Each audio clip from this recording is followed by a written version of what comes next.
Call to order the Wakefield Gas and Light public meeting immediately followed by the commissioner meeting on today, November 6th, 2025 at 6:30 p.m. Please note that this meeting is being recorded. For the open meeting, we're discussing the tariff rate sheet, MDU PU number 83, the seasonal heat pump rate A and B. All right. I see that you have a member of the public here. Wanted to make a statement or not? One just get more information. Sure. Absolutely. Joe, you want to take 2 seconds to just go over the structure of the new rate? Or the proposed definitely. rate? Yep. So the seasonal heat pump rate that we're proposing, it's a 2-tiered rate. One is if you are verified all electric with fossil fuel removed. One is if you have some fossil fuel remaining on the property. And so the values are a little bit different for each one. If you have no fossil fuel at the property, you'll get a 3-cent discount on the distribution charge during the heating season, which is November 1st through April 30th. If you're on the side where you keep your fossil fuel, then you would get half of that discount. So you get a 1.5 cents discount during that same time period. And the one thing also on that side of things, if you are a gas customer, you will be transferred over to the appliance gas rate. So if you had the gas heating rate before, you get switched over to the gas appliance rate. That's just part of it. So. And have the calculators been published on the webpage? Not yet. We're waiting. Okay. Yeah. Right. Any discussions? If the rate does pass, we would be implementing it on, I think, December 1st, with the goal of hitting the November billing, basically. November consumption build in. Yeah. Yeah, November usage, exactly. Can I ask a question for clarification?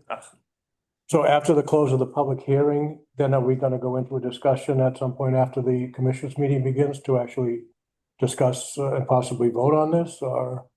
Yes, we absolutely can and will do so. Okay.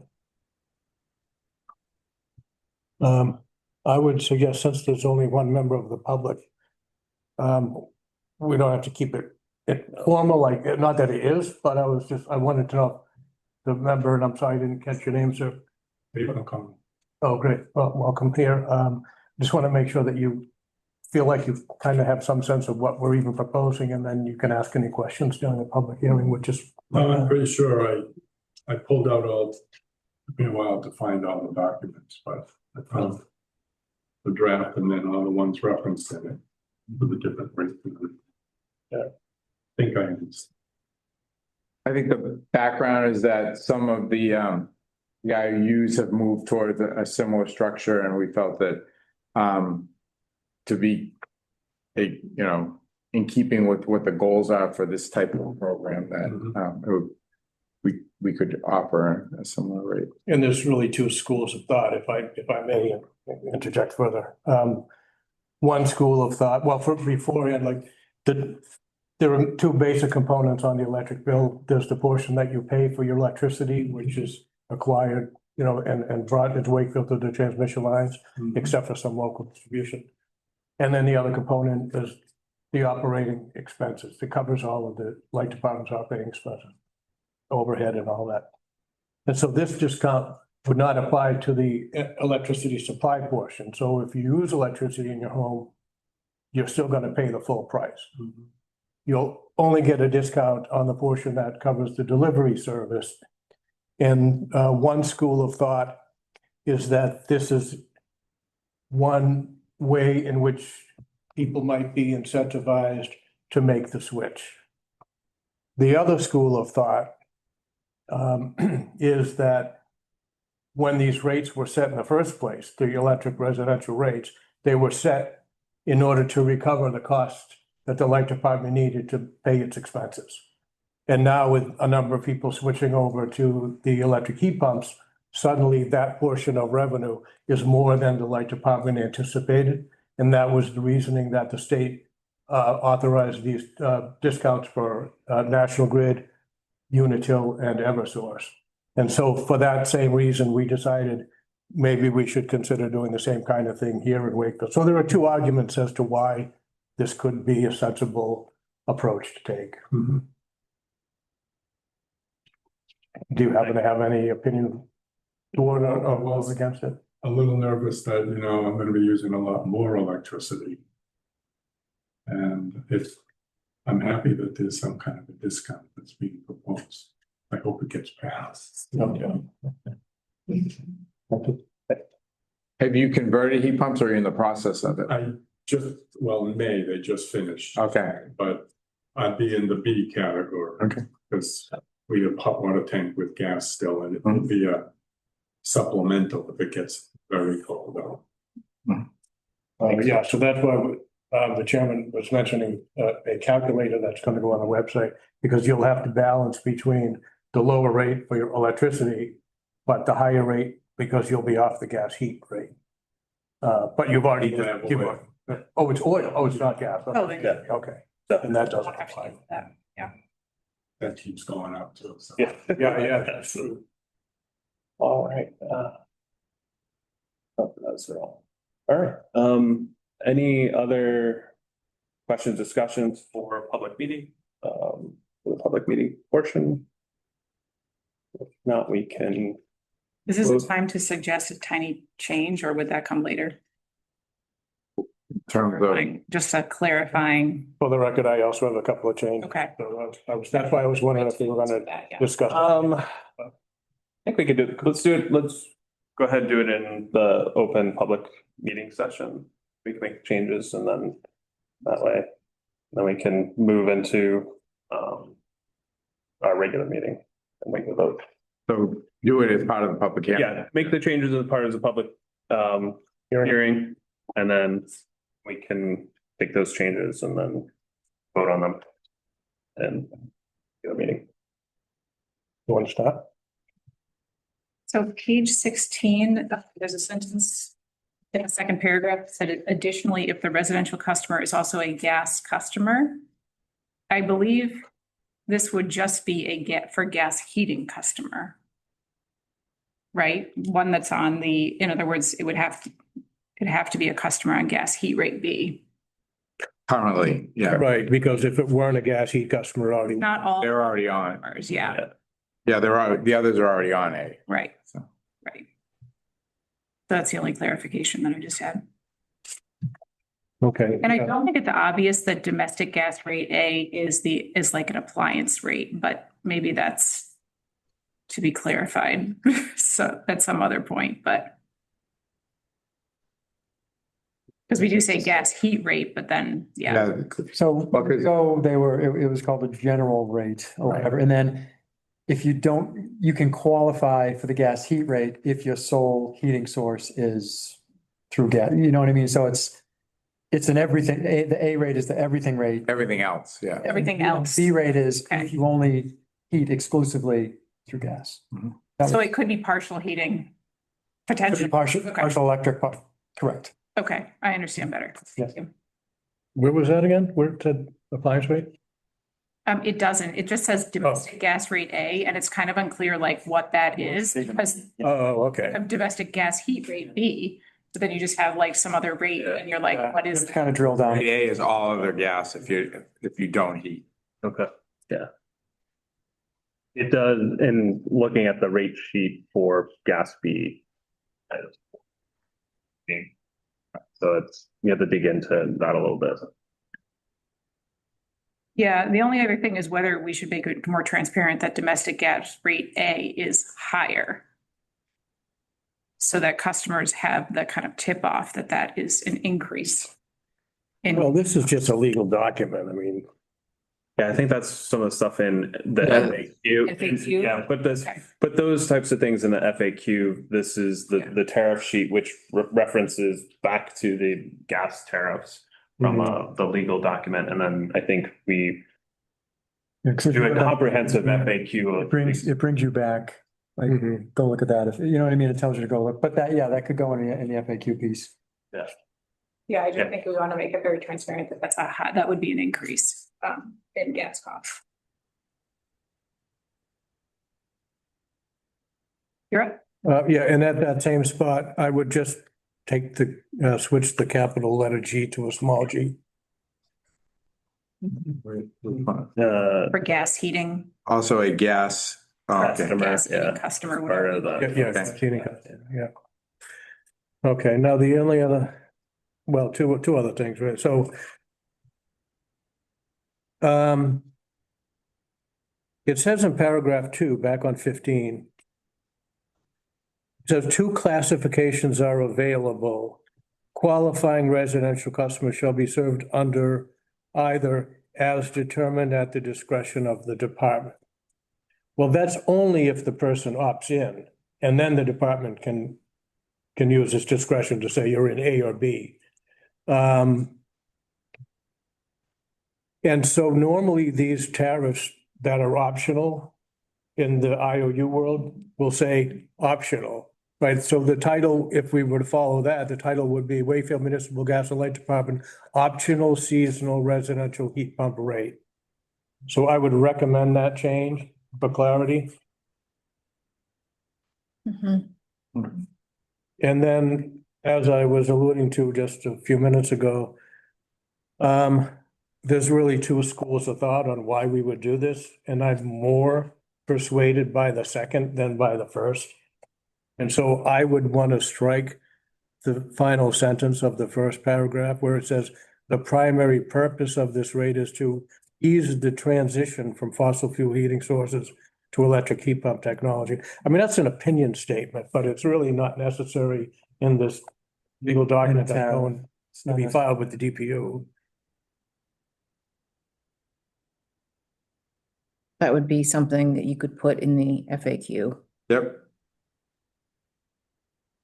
Yes, I would think so, in the context of the discussion of benefits. both schools of thought. Yeah. You know, that we're given money back that we would have been taken that they didn't need to pay because we'd be over collecting. But other than that, I don't have any other issues with the language.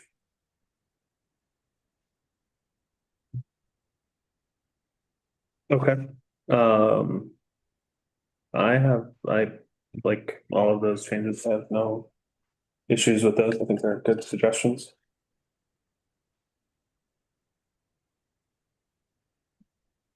Any other comments or anything? All right.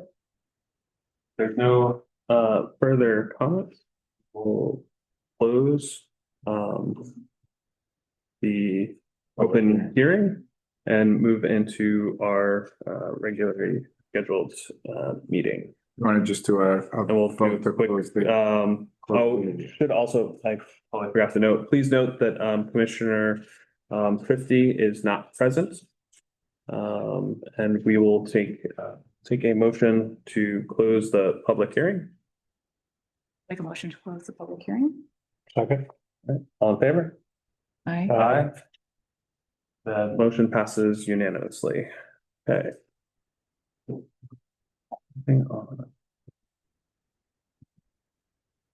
Yeah, actually, we don't have Kevin for this in the agenda. Before we do opening remarks, I will take a motion to add in the vote for these heat pump tariffs at MDU PU number 83. I'll make the motion. Get a second? Second. All in favor? Aye. So approved as edited, we'll edit, make the edits. Yeah. And then we'll file it. All right, awesome. Okay, I think we got our first customer signed up. Yeah. Well, the discount. When is it going to be effective though? That's the only question that. It's effective December 1st. Oh, okay. The- But we're, That's on the sheet. Yeah, Yep. sorry. Okay, I'm with you. I'm with you. Can we get, I know that we have a list of customers that were, would be through our, we know of that have transitioned. Can we get a number count, maybe, as in next month's board book of, hey, we've got X number of customers, we've reached out to put them on the rate. Yeah. And then those that would be rate B that reach out as well to get those counts. there'll be some that we'll inform them that we're gonna move them over because it makes no sense for them not to do it. Like the new construction multifamily. Yeah. That we know are all electric, those will be moved first and then we'll go from there. And then also, if we could get a copy of the FAQ as it's being developed for, I assume that you've got stuff already, but for December's meeting so that we can provide input and. I would just caution, the DPU rule that I've mentioned in the past that says that we have an obligation to ensure that customers are on the most beneficial rate. That's right in the regulations.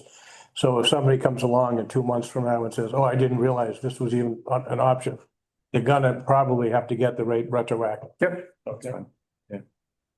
That's why, again, we know out of the gate, the all electric new construction people, but going forward, we'll educate and inform, but I agree with you. If somebody doesn't get caught in we'll. Yeah, in fact, a lot of the utilities, at least they used to, with the first bill, you're supposed to receive a notice to say, these are the rates available and you're on such and such. So let us know if you think you're on the wrong rate. Do we even have a brochure that goes out to new customers? Like with their first bill, Yeah, we don't have a mechanism to, Oh, I could talk to Jeff to see if we even have a no, because we, flag a first bill. I don't think we have one. well, because I mean, a lot of them are existing structures that can change ownership, so we have no way to, Votes from it. yeah. yeah, all right. It's right in 220 CMR 25, the regulation. So it's something we should probably figure out how to do. Even if it's mailing them separately. I mean, it doesn't have to go with the bill. So if you get a new customer, in 30 I days. mean, we have a service app. The service apps are done online now. Oh, okay. So if they're getting something, yeah, so. Might be a way to marry it to that. Yeah, that's fine. That would be good. Put it on that, yeah. What is this? I'm sorry, what are we talking about? Service application, when somebody, if they're moving into town, they fill out a service application, so we can tie it to that. That'd be great. Well, does it make any sense to at some point do a bill insert so all customers kind of have? Yeah, we will be. Yeah. Oh, you will be. Okay. Yeah, we'll put it on the website, we'll do an insert. I mean, this winter, I think it'll be, we'll have people that get missed, and we'll end up having to chew them up, but we'll try to do our best. We know there's a bunch out of the gate that we can get right away. So you will be saying like at a customer information session that if they didn't get on the rate December 1st, you will put them on retroactive to, what is it, November 1st? December Or December 1st? Well, the rate takes effect December 1st, but they have to remember that it's December 1st is gonna be November's usage, so.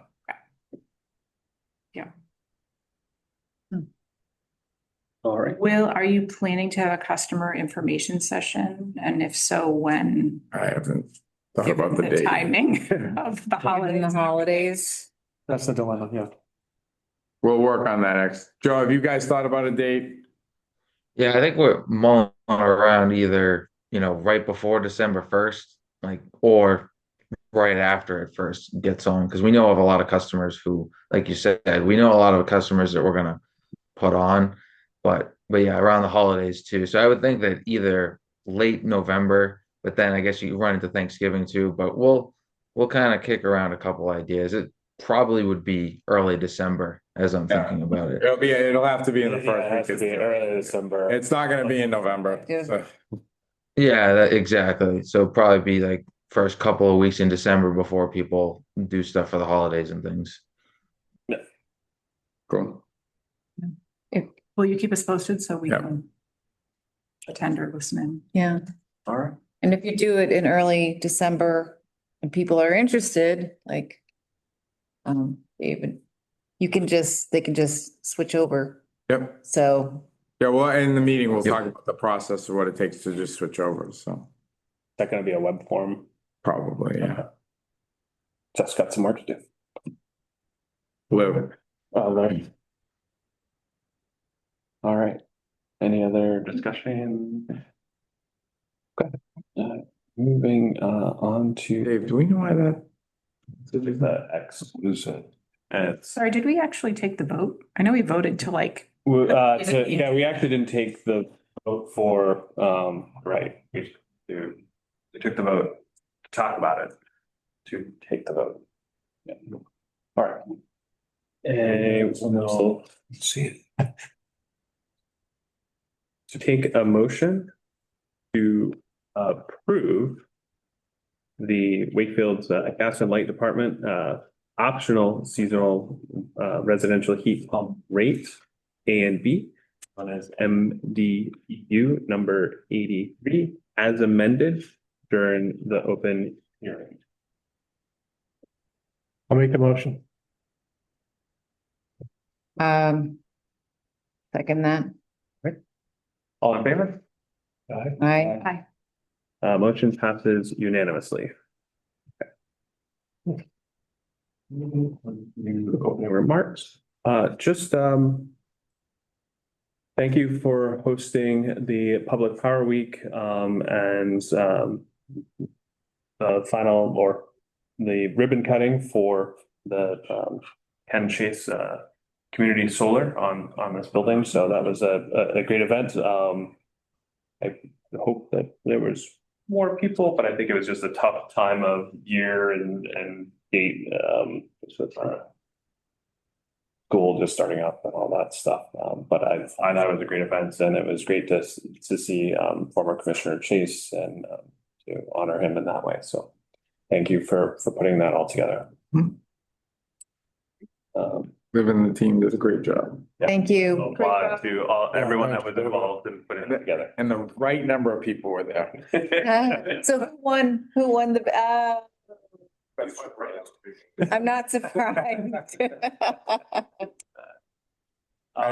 right number without going over, like, Price is Right. Other commissioner remarks?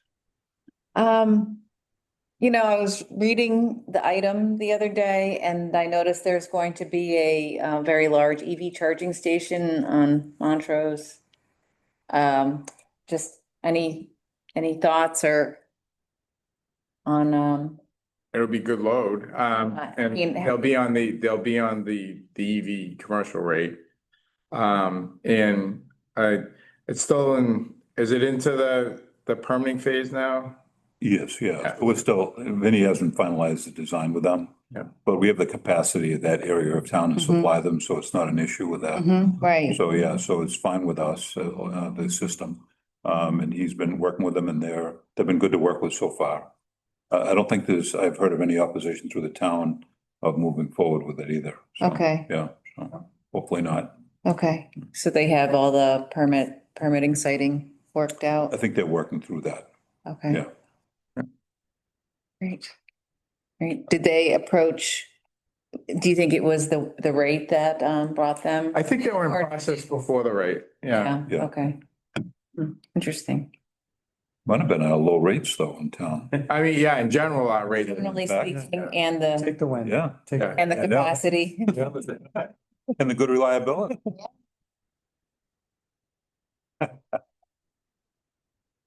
Okay, thank you. Other remarks? well, I'll just say at the Environmental Sustainability Committee, the idea was raised to do another reminder to customers about weatherization with the winter coming. So I'm not sure the best way to do that. Maybe we could incorporate that reminder into this community event for the seasonal heat pump rate, but there might be other options as well to just remind people that those incentives are out there for them. And if they would like to save some money, that's one way they can do it. Mhm. And they're improved. They're different from last year. we go forward with changes. Yeah. Yeah. They're- All right. No other reports. Okay. Town council liaison is not present. Any public comments? All right. Closing public comments. Moving over to the approval of the October 1st meeting minutes. Ben, do you want to take that? Sure. Any discussion on the October 1st meeting minutes? Any updates that were captured? None from me. I have none. Mine, I sent mine in.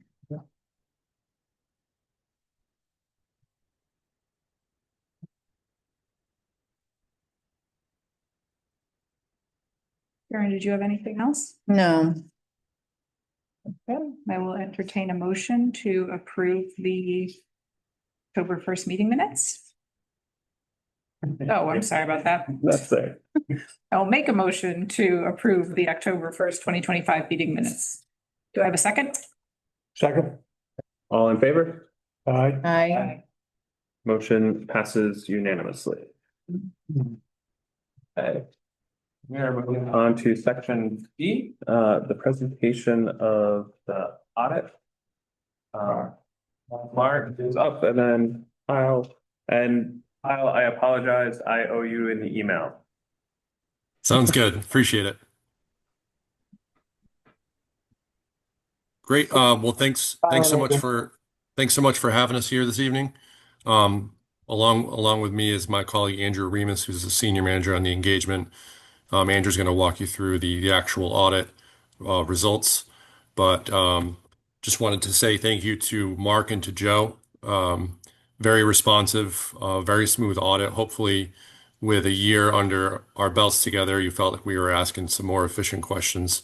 But to have a full set of financial statements, short of a couple of valuations, and the audit, essentially done at this point is a large effort considering 6/30 is the year end. So just thank you to you guys, much appreciated. And I'll let Andrew jump in and take it away. Okay, thank you, Kyle. Just want to make sure I'm sharing my screens correctly here, like everyone can see the PowerPoint presentation. yes, That's good. Awesome. Finally figured out technology. So our audit is of the June 30, 2025 financial statements, and our scope of our audit is to express an opinion on the department's financial statements, whether they are presented fairly in accordance with US GAAP.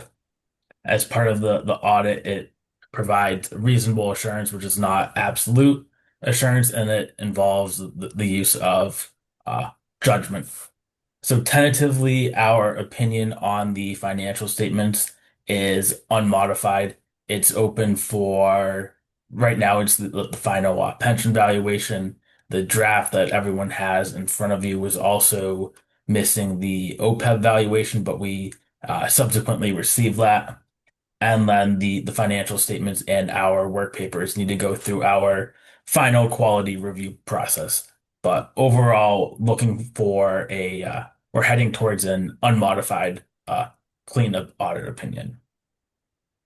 Some high level information that we are required to communicate. Andrew, can you hang on a second? What was the question? Yeah, just one question. When you say unmodified, are you referencing last year's? So unmodified is the accounting terminology for a clean opinion. So no issues noted. So that's saying that the financial statements are fairly presented.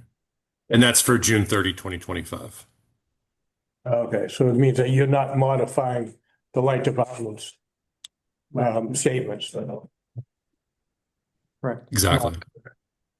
Well, that's a separate thing. The question is it unmodified versus last year's opinion, or is it an opinion based on your unmodified or your non-modification of the statements that were provided to you? What is it not modified from? Sure. So if we had a modified opinion, sorry to cut you off, Andrew, I'm sure you had it too. Um, if we had to modify our opinion, that would mean we would potentially qualify it for something being reported that was not in accordance with GAAP. There's other reasons you would modify a report, but the most clean opinion you can get is an unmodified saying, we don't have any reason to suggest that the financial statements are materially misstated or misleading.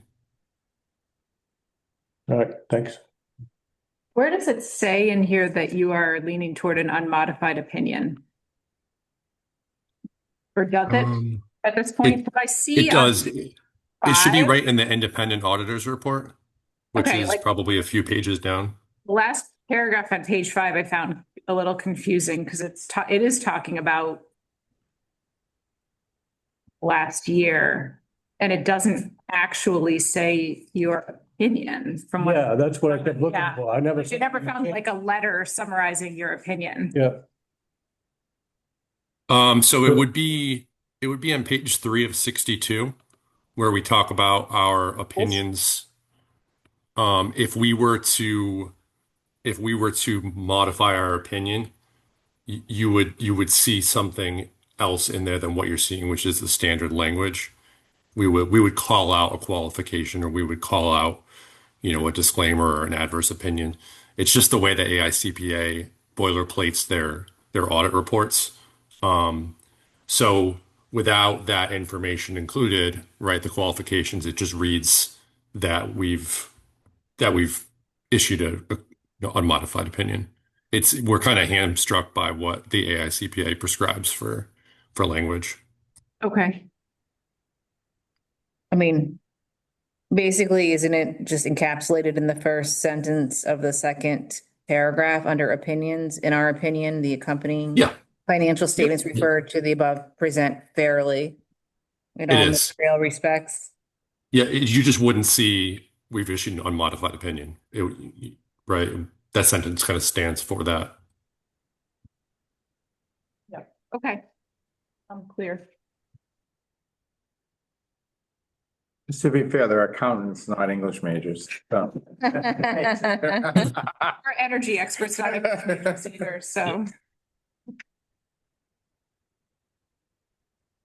Okay, so now the high level information that we're required to communicate with the board.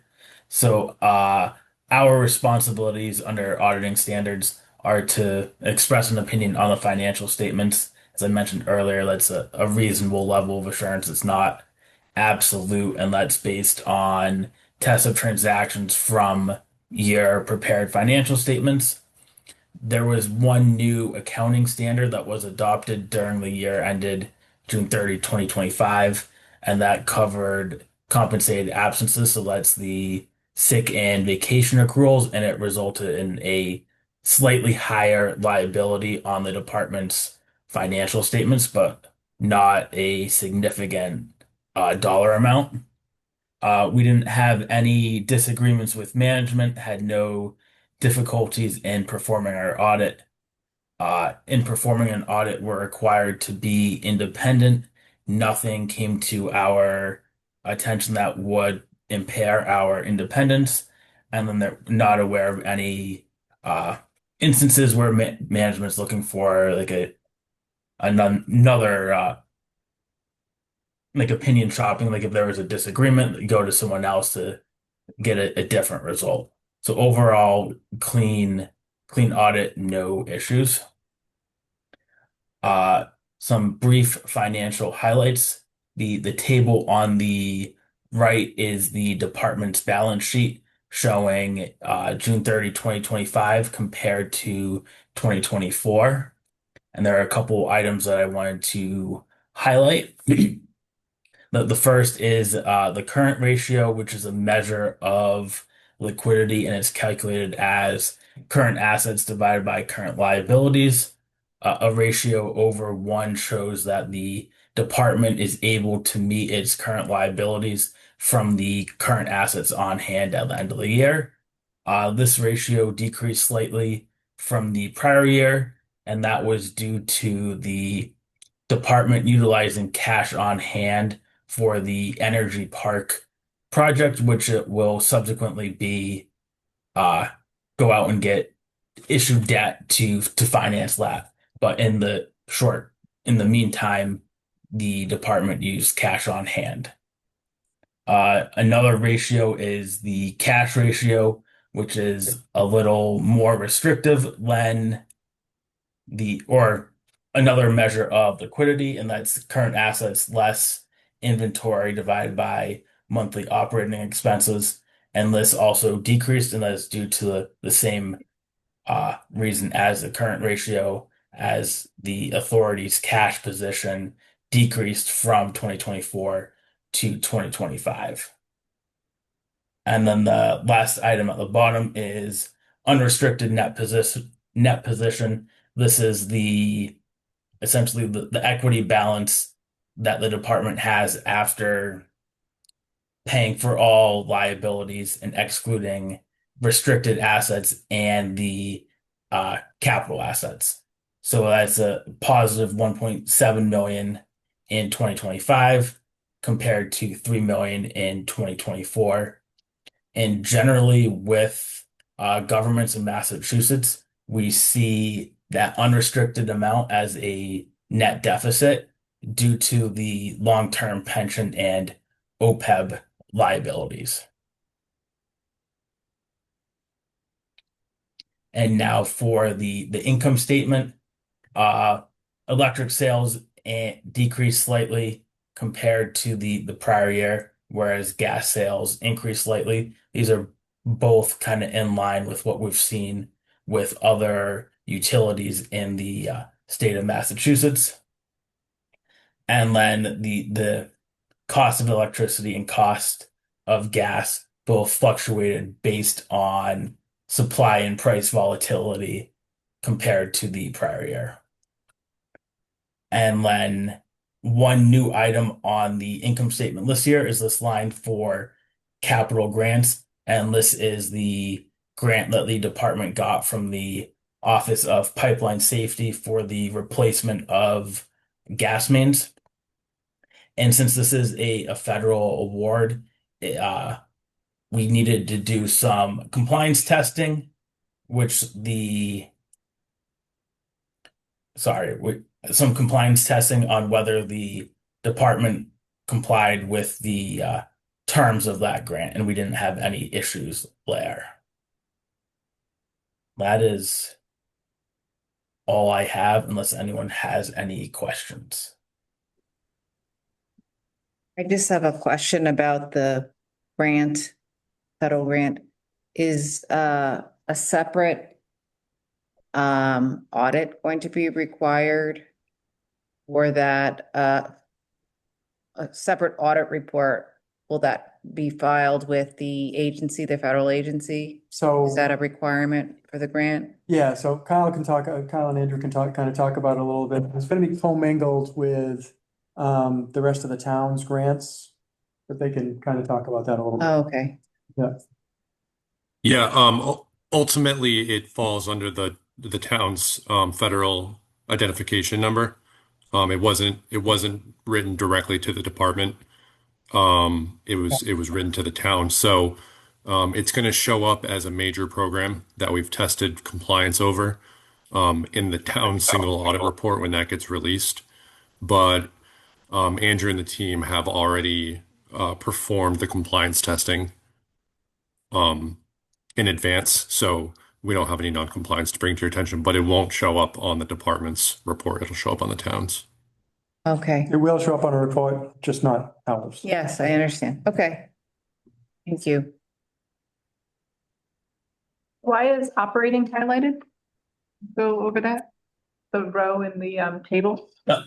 Yeah, so I highlighted that because that number is subject to change when the pension and OPEB valuations become available.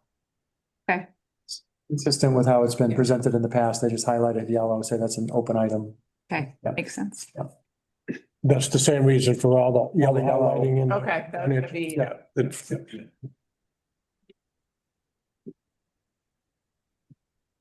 Other discussion, questions?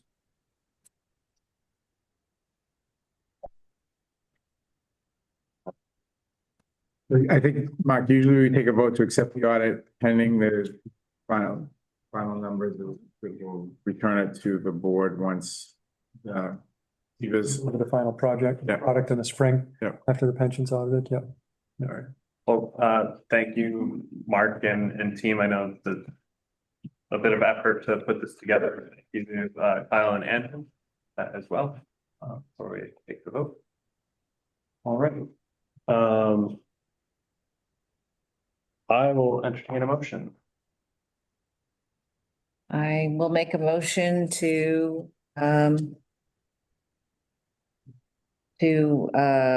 say, I'm sorry. the audit as The audit as presented. presented. Second. All in favor? Aye. Motion passes unanimously. Thank you, Kyle. Thank you. Thank you, Andrew. Thank you, guys. Thank you. Thank you. Have a good night. To Mark, that's great. Do you want to do an introduction or? Sure, I'll give it to him in a second. I just want to thank you to Mark for joining us again tonight. This is an annual presentation we have. Some years he feels beat up, but for the most part, the relationship we've had with Sprague dates back. I've been here 18 years, and it dates back many, many years prior to that. So we've had a solid working relationship with Sprague for many years. And the gas business is hard, and I think the guidance that we get in partnering with Sprague has helped us keep our rates where we can keep them. We have some structural deficiencies in the fact that we don't own capacity. We are allocated some capacity from National Grid, but we don't own capacity on the pipeline, which puts us at a disadvantage in some ways. And so the work that Mark does with us is helps us keep our gas rates as low as humanly possible. So with that, I'll turn it over to Mark. Well, how's everybody doing? Can you hear me okay? Yeah. Yeah. Thank you. Hey, Mark, how are you? Excellent. If I was up there, I'd be handing out cans of Red Bull or espresso shots because I guarantee you the material I'll be getting into is riveting. Is it more exciting than the last presentation? I was gonna say No, it's negative. gotta be better than an audit. Same old stuff. Do you want me to try to put the presentation on the screen, or do you want to just work off the copies you have? That way it's recorded. Yeah. Okay. Okay, I'm gonna check this out here. Let me see what I can do.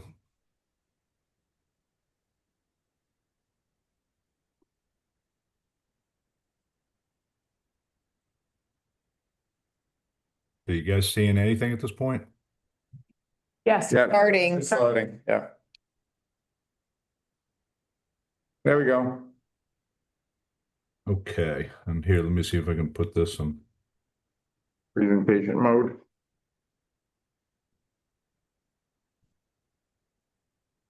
Is that better? Perfect. Okay. So, again, thanks. Let me just see. So go through the agenda real quick. Exact same as last year. So I'll go over the how we did, the budget, what the drivers were this past winter, and what we're looking at for next winter, and the general market conditions, which are all over the place, but that'll be riveting. I'll get into that. Jump back and forth a little bit, and again, review what we've done for this coming year and next year, and keep it casual. Ask any questions as you want as we go through it. Make it easier. So kicking into last year, you can see that we've got the Boston Gas Nat Grid capacity part, which we hedged, and we also hedged all of your monthly requirements based on historic usage. And so from a budget perspective, what we're able to lock in through capacity and NYMEX positions, we came out at 727 a decatherm. We're looking at, the average amount, 526,000 decks for the winter period, which we look at as November through April. With the assets that come with us through Boston Gas, it's you have some peaking capacity in there, so we, forecast where that's coming in. And so back to where we were a year ago, we were looking at 813 gas, which is a part of your requirements, and then put in $1.25 uh, additional adder on that. 25 cents is what Sprague has. We've had forever for our services, and then the extra dollar is more or less the cost of incremental gas that we have to purchase during the winter, and or if it's super warm out, that we have to sell back, and what that difference would be. So the budget came out at 938, and at the end of the day, the per unit was 937. So we're kind of at it.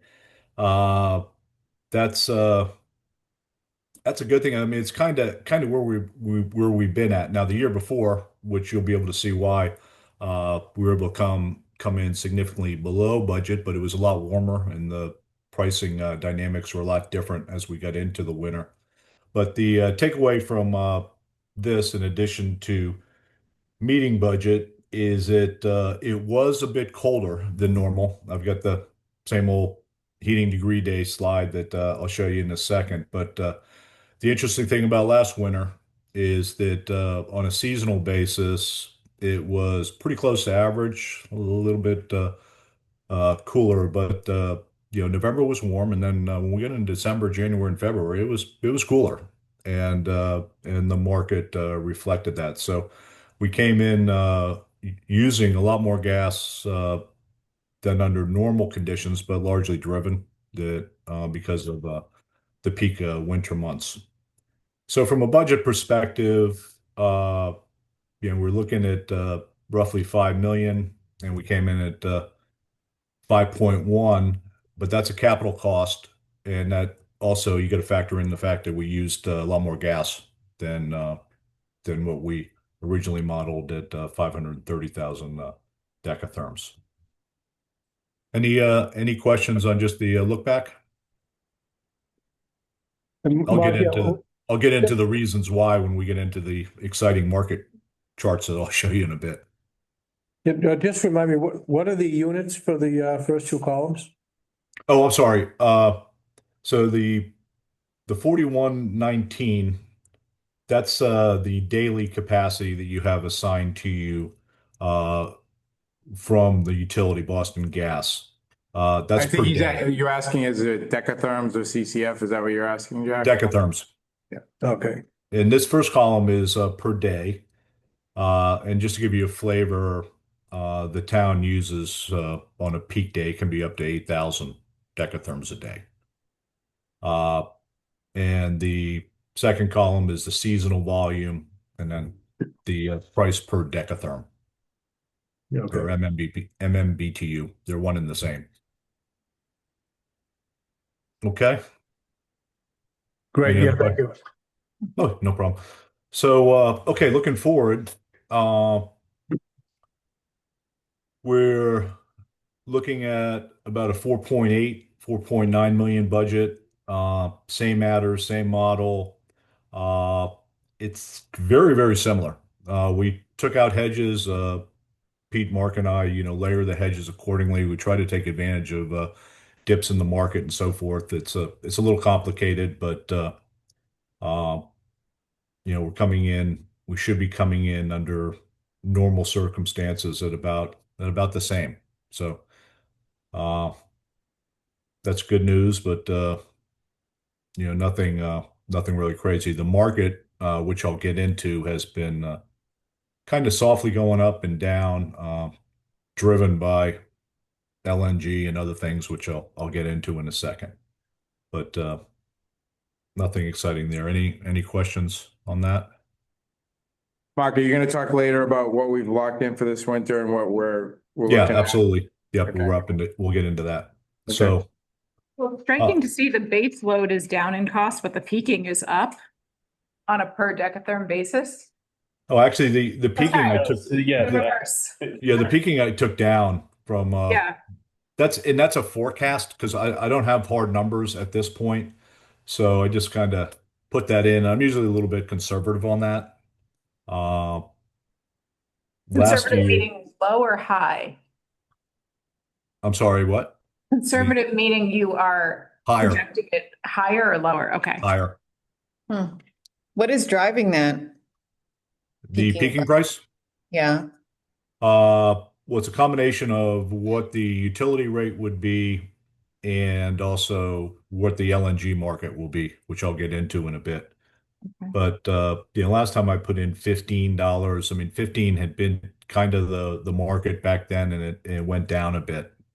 So the value, the cost, the market value of LNG has sort of softened because I think, we were a year ago, everybody was still a little nervous about what was going on in Ukraine, the European market, which I'll get into. Uh, and also, where prices would come in with the new contracts that many utilities, grid included, took over and assuming their contracts with Constellation Exelon for the Everett LNG facility, which they've incorporated that into their portfolio now.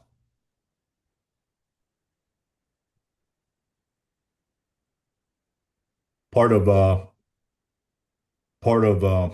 that peaking, there's a cost assigned to the assets that we manage, and when they reset their asset portfolio uh, after their contract with Constellation, the cost actually went up for the town. It was somewhere around $150,000. We did an adjustment this past winter to incorporate part of that cost. And going back to this slide, probably about 18 cents a decatherm of these actual costs included that additional uh, cost that grid passed on to us. So had that not happened, I mean, we'd be that much more below budget, but it is what it is because we've got, you know, they've got that supply. Our peaking quantity actually for 24, 25 went up a bit. I didn't get that corrected in the slide, but we're somewhere around 1,200 a day that we have available to us. But only for a few days a month. That's the way that peaking works. So you don't have access to it all the time, but you're allowed a daily allocation. Think of it as like you can call on that gas 5 days a month. But that was part of what happened last month, and that's all been factored into the cost for this coming year. I think there may be a small amount that is still going to be applied. I think it's going to be closer to probably about $25,000 for the entire season, so it won't be much.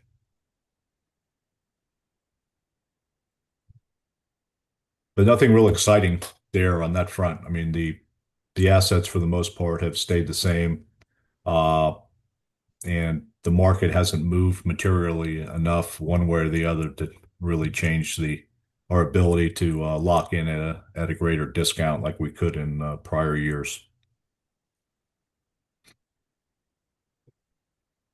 Any questions on that? I'll get into a little bit more of the drivers here. So just while we're still in a look back mode, everybody's familiar with a degree day is. So that's basically uh, the amount of degrees below 65 degrees that in other words, the colder it is, if it's 0 degrees on a given day on average, that would be a 65-degree day. And so everybody tracks that to see exactly how cold it's been in a given year. So if you focus down to the last line, you can see that for the heating season, we came in at 5117 degree days, and you can compare that against the prior years. But the mean this is the average. So that's kind of like a normal winter for the past years that I'm showing here. What have I got on here? Probably about 12 years. So the average is, 5,200. But here's the key thing here. You look at December, January and February, these are the average, but last December we came in at 911, January at 11, 12. So those were, I mean, 10, 20% above colder than what it normally is. And that's the takeaway there.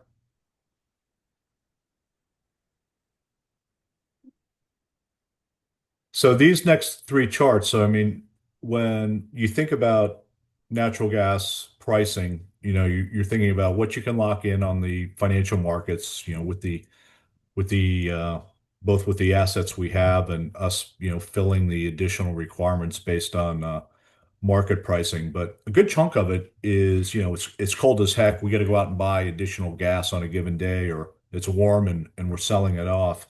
So what this chart, for those who haven't seen it before, is what the daily price of gas would be on Tennessee Pipeline on any given day. And then you can see in some winters in the past, the price of gas on some days has gone up to, $90 a decatherm. Uh, but in warm winters, it may stay at $10, $15 a decatherm. And that all relates to uh, what price we've locked in at. So if we're saying we've locked in at 750, $7.50 a decatherm gas, and 30% of our load, we're going into the market buying it at $15 gas, that's the driver in terms of, how you perform against budget. There's been years where we've, been able to sell off excess gas at a profit for the town, and times like when it's, really cold, that, unfortunately, we got to go out and buy incremental gas at a premium. So that's a 10-year look back, but not looking at last year. And if I throw in last year, way over on the right here, that's where we were in terms of where the market was. And this chart here is just 5 years. So it makes it a little bit more clear. And you can see that this winter didn't have any real crazy gas days. There was a couple of them where it got up to like $35 a decatherm. But for the most part, on a straight average basis, the winter gas during December, January, and February probably averaged about $18 a decatherm. So that's why our actual costs came in, a bit above. Uh, so it was an interesting market. A couple of things we were keeping an eye on is, what was the availability of gas that we could have purchased, or we in the past could have purchased from Everett. And last year, none of that gas was made available for any third-party purchases. So the utilities kept it all, and any peaking gas that we picked up was primarily coming down from Canaport, LNG out of Nova Scotia. But we do that. I mean, we're serving you out of our entire portfolio, but it just gives you an idea of where cash prices were. Some years it gets crazy, and other years not so much. But this past winter, it was interesting because we were really, thinking that with none of that gas being available, prices could have really spiked, and they didn't. It wasn't as bad. We were prepared, in the back of our mind for more of a crazy Armageddon type of winter, like going back 7 or 8 years, when prices really went up. But it wasn't horrible. So they pretty much stayed in the 15 to 20, $22 range for most of the winter. And No DEF CON calls this time. yeah, it wasn't a DEF CON winter. I wish I could have. I don't like making those calls, but it wasn't that bad. It was okay. So I'm just going to put this out. So when you think about what drives the price of gas in New England, there's, the price of natural gas, I call it NYMEX, but what's the price of gas down in Louisiana, which is the trading spot in the US, but what are the drivers there? And that's one thing, and we'll get into that in a bit. But the other thing is the price of capacity.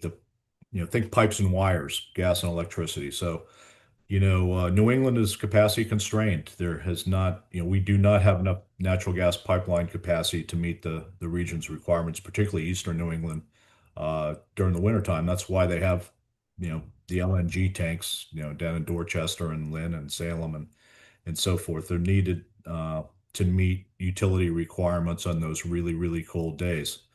Uh, so that's part of LNG is a big driver, and that's part of why we look at Europe, because Europe is a key driver in terms of LNG prices, and it also impacts the price of natural gas in the U.S. in terms of how much we produce and how much are we exporting. And I'll get into that as well. And then there's other drivers in terms of power requirements, how much natural gas fueled power generation. And the big buzzword obviously on the electricity side is the increase in power supply as a result of data centers and things like that. And so, we keep an eye on it. And the top geopolitical events are still in play. Ukraine, you guys read about it every day in terms of, where the US's position is in terms of helping Ukraine. That seems to change month to month, but that has kept on. One of the big issues in Ukraine that we were keeping an eye on last year and this year as well is that Ukraine and Russia had what they call a throughput agreement. So all of the natural gas pipelines that run through Ukraine, they had a 5-year agreement with Russia where Ukraine allowed Russian gas to flow to the European markets. And that expired in December. And the big question is whether Ukraine was going to continue to allow Russian gas to supply Europe and particularly Western Europe. And that supplies about 5% of European needs. And so if there's less gas coming in from Russia, that means there's more reliance on LNG and so forth. And that impacts the LNG market, which impacts the US market.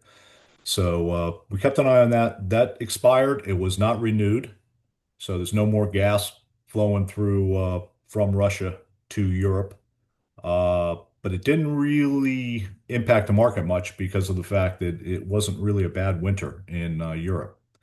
So it's kind of a non-event. But anything could happen, and if you're well aware that when political or events heat up, then energy correlates directly to that.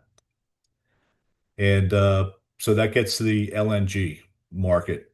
And the prices are relatively soft. So when we met several years ago, the price of LNG in Europe, in the Dutch market, was trading as high as $50 a decatherm. It went as high as 120 there for a while. But so everybody was panicking. It's like prices were skyrocketing. That impacted New England big time because if you're in the LNG supply game, you get a choice, and where do you drop off the LNG? Where are you going to sell it? Where are you going to sell it at the highest price? And Europe became the highest priced, whereas it used to be 7, 8 years ago, Japan and Asia and other areas like that. Now Europe was the center of all attention, but it slowly has diminished. So like a year ago, the price was like $15 a decatherm, which is why I put the $15 a decatherm price in our forecast. And it's down to about $10 a decatherm now, $10. So it's very soft. On the European front, they have been investing heavily in LNG facilities. And in the last since the Ukraine war started, they've added an additional 150 BCF, that's billion cubic feet, of LNG capacity. And to put that in, you know, give you an example of what that means. If you look at that tank in Dorchester when you're driving down the expressway, that tank is a 1.2 BCF tank. I can't remember what the daily takeaway is. I think it's about 225,000 decatherms a day. But that's a peaking, and that would give you like 5 days worth of supply if you're using all of it at once on a given day. And that goes all the way back to when Ed King was governor and there was the big freeze off back in the oh God, I think it was late 70s in that time frame. But 150 BCF is the equivalent of 125 of those Dorchester tanks. And you think about that. So in the past 3 years, there's, 125 new tanks scattered throughout Western Europe, throughout the various countries. If you looked at that like in just New England, that'd be the equivalent of like getting approved and building 18 new tanks just in New England alone. So they have been really, really, really building up their LNG capacity to be independent of all Russian gas, and be independent. Europe's an interesting market because about 45% of their electricity is renewable, and they've been making great gains on that front. They average about 3 to 6% annually increase in their renewable generating capacity. Uh, but there's still a lot of just pure natural gas demand on that front. So it's they are much better positioned now than they were 3 years ago to keep prices a little bit softer. Hmm. So the only negative thing on the European, there's a pipeline in France, the Rhone pipeline, which is down. That's a big pipeline for LNG import, but it's not that significant. And keeping on the European theme, their storage is pretty much filled. That's normal for them. They expect to be 94% filled by right around now. I did this presentation a couple weeks ago. So, in their weather forecast is warmer for the beginning of the winter and cooler for the end of the winter. So we'll see how that pans out. And I got to tell you, I've never seen a winter where the darn forecast changes as much as it has been this past winter. So that's kind of crazy. And again, their renewable electricity and alternative sources are up by about 89 gigawatts. So Europe is kind of better positioned in summary, and but they do have the ability at the drop of a hat to take in a lot of LNG if needed, which would impact the market substantially. So it's all weather driven. Same as here as in New England. So we think about, what's our pipeline capacity? What's the natural gas market? What's the price of LNG? And the $1 million question we've been talking about for 250 years in New England is, what's the weather? And we don't know. We're still in the end stages of a La Nina getting local. And the forecast when I made this 2 weeks ago was normal to a little bit above normal. Sorry for the dog barking there. So that has changed in the last 2 weeks. And so the forecast now is looking at cooler for the front part of the winter, and the second part of the winter is supposed to be normal. I don't know the extent of how much cooler. I mean, we're in November. I haven't seen anything earth-shattering. I mean, temperatures are going to be in the 40s, typical November weather, but that's that. And so from a trading perspective, you've seen a little bit of bump in prices as those forecasts continually change. Nationwide, our underground storage and all that, we're a little bit, they look at it in terms of what the 5-year average is. We're a little bit above it, but we're above where we were last year by 6%. So nationwide, we're going into the winter with more storage than we did last year. So that's a bearish indicator. And then getting back to Everett, uh, what's going to happen with that? It's just not on the market now. Whether that changes, this coming winter or not, uh, we'll see. But the utilities that have invested in that have kept that pretty close to their vest and have not made any available, and understandably so.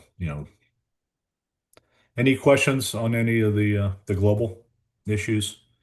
It's a hodgepodge, I admit it, but uh, there's nothing earth-shattering or crazy like there was 3 years ago when we sat here and we're like, oh my God, what's going to happen? Everything has sort of settled down. So that's good news. Mark, just a quick question. Sure. Any impacts from the tariffs? It's a great question, and that hasn't Has it materialized yet. materialized yet? Yeah, and Yeah. it's a big question in terms of how it's going to be handled. We've discussed it at length because if you just look at how it impacts us on the Canadian side, we've got gas moving both directions, Yeah. and it's a S show, for lack of a better term. Hot Uh, mess. and it's just how do you manage it, and how do you keep track of it, and how do you offset it, and how is that done? So uh TBD. That's all I can say on that. uh Nothing has come to light, and there's a whole slew of attorneys. Everybody in the energy industry is keeping an eye on this, and yeah, we'll see what happens. What percentage of the gas comes from Canada to New England? I mean, it's not a large amount, right? Well, okay, so For you've our got power.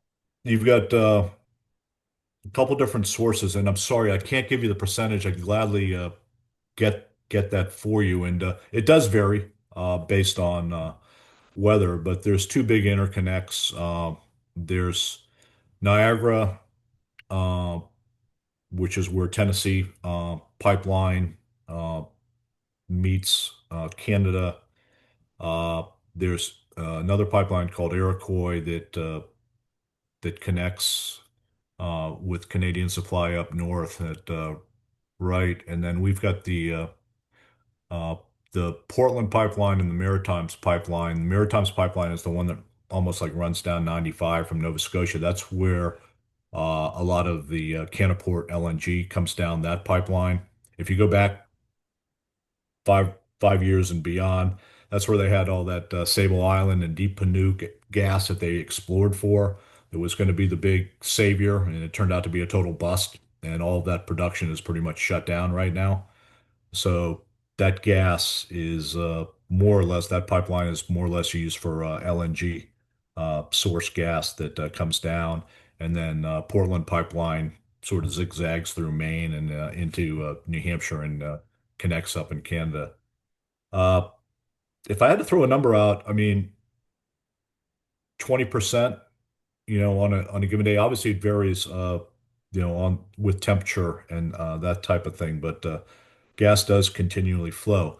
Now, with that said, that's New England, but when you get into Chicago and that area, and also parts of northern New Hampshire, and there are many storage fields that are in that area in Canada that U.S. gas will migrate up that way.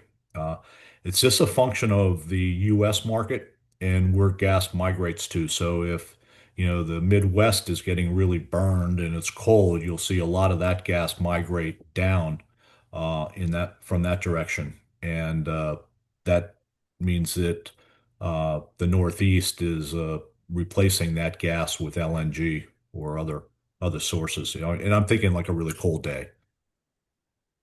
So that's how that works. Mark, longer term forecasts with more and more LNG export coming online within the US, what do we see that doing to kind of our pricing, next year, 5 years going forward, and how are we working that into our layering strategy? Well, the market is definitely what they call in contango, meaning it's more expensive this coming winter, meaning the winter of 25, 26 is trading at a discount to the winter of 26, 27. So the market is relatively bullish going out, but that hasn't really been new. So if gas is forecasted to, NYMEX, just gas, not New England price, but in the US is at $4 or 4.50. Uh, it's forecasted to go up $1, over several years as a function of increased LNG exports and as a function of increased power demand. They don't know how much, power generation to supply data centers is really going to be required because data centers are using all the above. So a lot of them are using renewable applications where they can, battery storage, some are natural gas. Really depends on the state and the location. So a lot of these data centers seem to be migrating to the Midwest where there's, lower labor cost, ample supply and that type of thing. One note on the LNG side, and while I was killing time, I made the mistake of getting on ChatGPT and started playing around with it. Uh, but in the last 5 years, uh, the U.S. has gone from being able to export 6 BCF a day of LNG to 12 BCF a day right now. So that's a pretty substantial uh, increase. By 28, they're looking at that number being up to 24 BCF. So we're looking at a substantial amount of gas. Just to give you a flavor, on average, the US as an entire country uses about 89 BCF a day. So when you start talking about adding to that another 12 or, you know, 20 BCF a day, that's a substantial amount. So that means there's more production coming into play. That's got to come online. That's going to drive prices up. And to the extent that uh, other global areas, that Europe comes back into play, what's going on with the market there, that's going to be part of it. So if things sort of settle down and this export capacity increases, but the overall demand globally is relatively soft, it won't be that huge. But, things start getting a little bit dicey. You know, the one thing we have the capability here in the US is to really ramp up natural gas production, and we can do that. And with that, the forecast that we've seen have not been, drastic. Not like it's going back up to $8 a decatherm like it was, 10 years ago, but it's definitely bullish. So the trick is to try to, catch it on cyclical type of times during the year where we know that the market is softer, and that's when we try to layer. And we've been pretty successful. It's just it can get a little bit nerve-wracking. The last thing we want to do is, panic and, buy 100% of the town's requirements and then have things soften up. We've had years in the past where we had more expensive gas than what the market had, and we're selling $8 gas back into a $5 market. So we're taking a $3 loss. Utilities there are some, depending on the state, that are allowed to take financial positions on gas, but in locally, most of the utilities buy gas at a monthly NYMEX price. So they're subjecting themselves to the market, and that way there's no, fallout if they hedged at a bad time. But we have been hedging, and we've been doing that with the thought that, we'd rather keep prices stable and have, if there is a drastic increase, we won't be hurt as bad. And likewise, if the market does drop, we've been able to be a little bit more proactive in taking favorable positions. So we're trying to play the game where we're keeping the town's cost relatively stable or minimizing drastic impacts, and that has worked out very well. You always kick yourself, if the price is at $6 and goes down to 4, and you're like, woulda, coulda, shoulda, but there's really no way to forecast it. So we try to take advantage of statistical opportunities. And in this region here in New England, it works. It's very cyclical. I mean, if you come off a warm winter, the market's coming off, and although the price of natural gas, NYMEX is a component of it, it's really about the transportation because that's valued directly with what the price of LNG is and the weather forecast.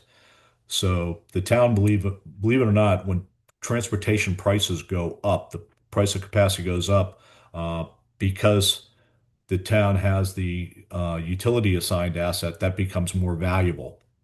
So to give you an example, the market, if we did not have the utility capacity and we were going off into the market just buying it at market prices, that would be a $12 or $15 number, and we're able, because of the capacity we have, to get it at $8 or $9. And when the prices go down big time, we get less value, but you get the value of a lower commodity cost. So it's a couple different factors that come into play there. But that's the reason for the hedging strategy, and I think we've done well. The ability of us to increase the amount of utility assigned capacity and start to layer this on a forward basis, I think has really helped us out.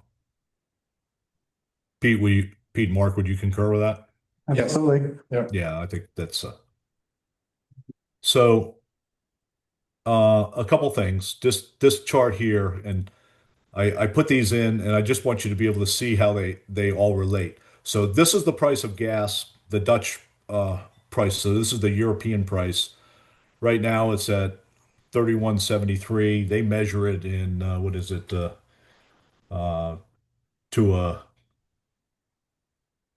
it's the European, it's trillion cubic feet, but it's tied to their metric. It's not a megawatt. Pete, help me out. What's the European? What's the metric equivalent? Oh, I But don't know. that 30 that 31.73 equates to about right now $10 a decatherm gas. A year ago when we were talking, that was closer to $14 a decatherm. But you see the general shape, and when these prices spiked, that's when everything was going down in Ukraine. This is the price of basis. So this is transportation. And although it's not the exact time frame, do you see how it correlates to the price of the European? So you look at Europe and just move the chart over because it's just a different time frame. But see how that spikes and see how that spikes. Very, very similar because a good chunk of our cost of gas here in New England is all based on the value of the pipeline capacity, which is also based on the market for LNG. And NYMEX, which is the price of just natural gas down in Louisiana, so it doesn't really apply to us, but it sort of represents the price throughout most of the continental US, except for eastern New England. Same type of price. And if you look over on the right part of this, you'll see to the question earlier, what's been going on the LNG front? Well, the increase in NYMEX in the last year has all been driven by the anticipated demand coming out of our increased LNG export capabilities. And that will continue to go up and down as production goes up and down. That's when you look at rig counts and how much gas are we producing. So, 8 months ago, people were starting to, not shut in wells, but just taper down production. And so that's why the price has gone up. And then as production increases, you'll see that soften to the extent that it can. So I'm flipping through these again, but I mean, you see the general trend. And I can't get them to perfectly overlay, but they all go hand in hand. Okay. Any questions on that? I mean, it's largely driven by LNG. It's largely driven by the weather. We're capacity constrained here in New England, so that ties us back into LNG. But you know, when gas prices and LNG prices go up, that impacts the value and the market price of the capacity here. And with all that said, we haven't changed a whole heck of a lot in the last year, other than LNG ramping up and things softening in Europe. So that's why our budget number is probably pretty darn close to where it was last year. So getting into where we're at for this year, we're 100% hedged at 759. The market, if we didn't have the capacity and hadn't taken in the hedges, is really it's gone up a bit. So it's in the $13 range right now. So we're good.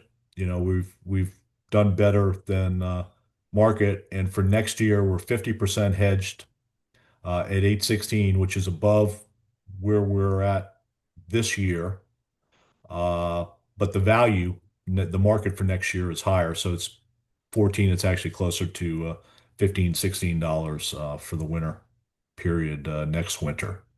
So we're staying well below market, and we're going to see how this winter shapes up, and you know, we'll layer as we see it. I think right now is not the time to buy. You always want to buy first quarter. So if it's, you know, usually there'll be a softening sometime around February, March. That's traditionally the time when we look at it and see how it shapes up.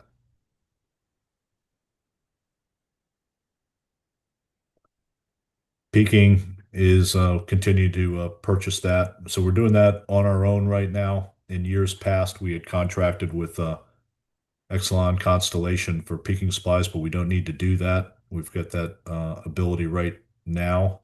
And so Sprague we have everything covered for this year, and we're looking at next year now, but I think we're in good shape for next year as well. And we'll continue to monitor times when we can pull the trigger and layer. And that's it. Thanks, Mark. Any other questions? Yeah, it's just that's why I would have handed out Red Bulls or espresso if you were there. But Any questions? Anything for Mark? No. Thank you. Thank you. Thank you, okay, Mark. guys. Thank you so much. Appreciate it. Thank you. Have a good evening. Yeah.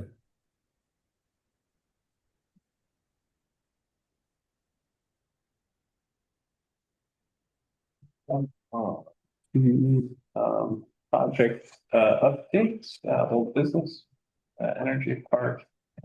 Energy Park, the National Grid group joined us. We had a good tour that day. And we have another group that's interested. Yeah. Liv, what was the group that's interested?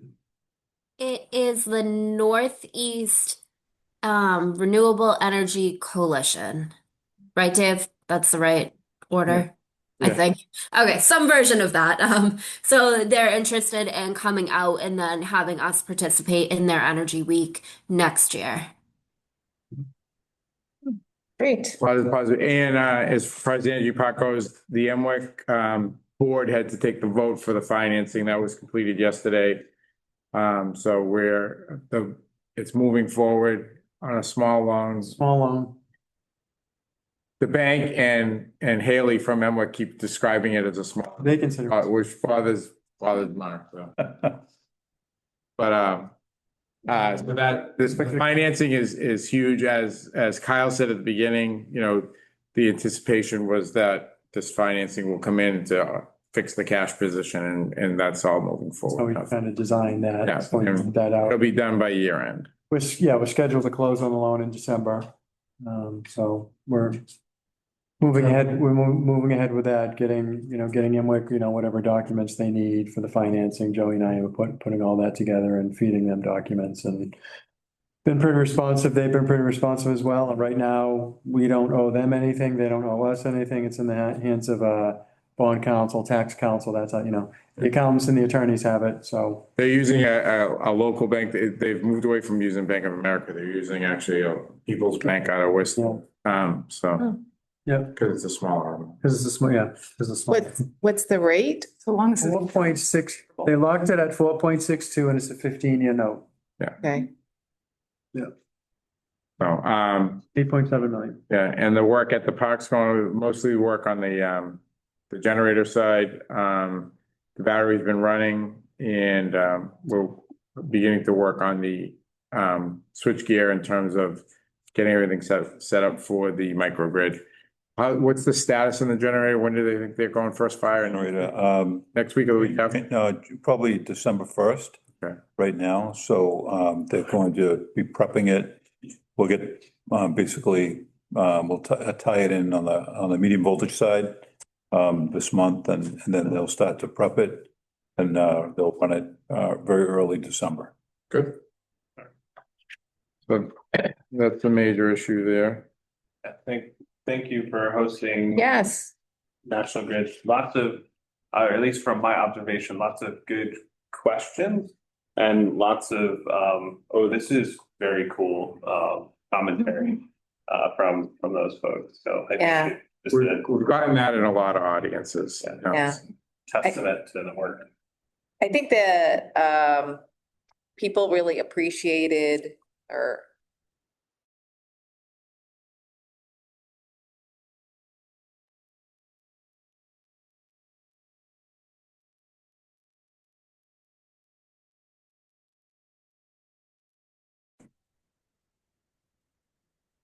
Get to change the, oh, yeah, hit the video thing. I'll probably reposition the camera. Yeah, resets. Sylvia, can you hear us right now? Liv, can you hear us? Yeah, I can hear you, but we Camera. can't see you.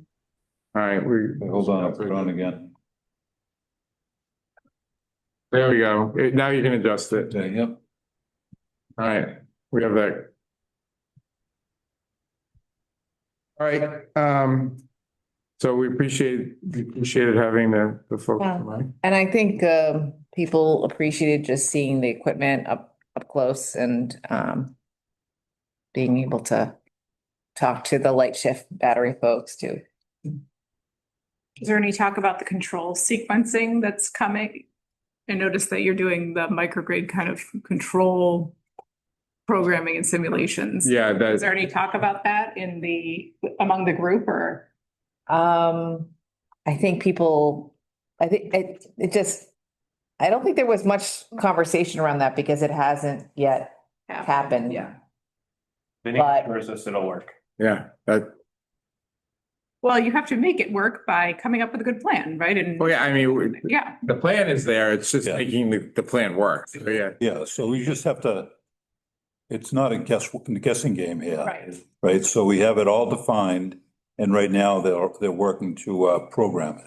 So it's just a computer programming right now. It's not we're not winging it as we go along. Right. Yeah. Yeah, All the. When I give you that impression. The hill to the tech, they're working on the main Yeah. feeds to the high school now.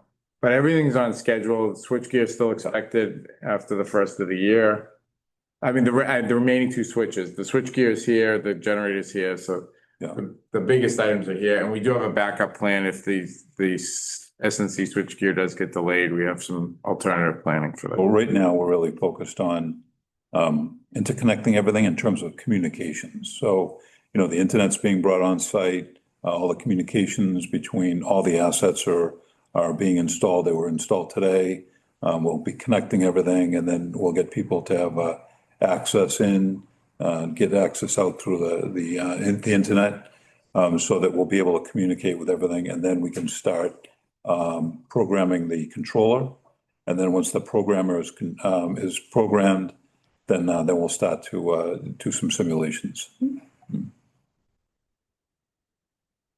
So it's going as planned so far. Will we be able to see any of the simulations? No.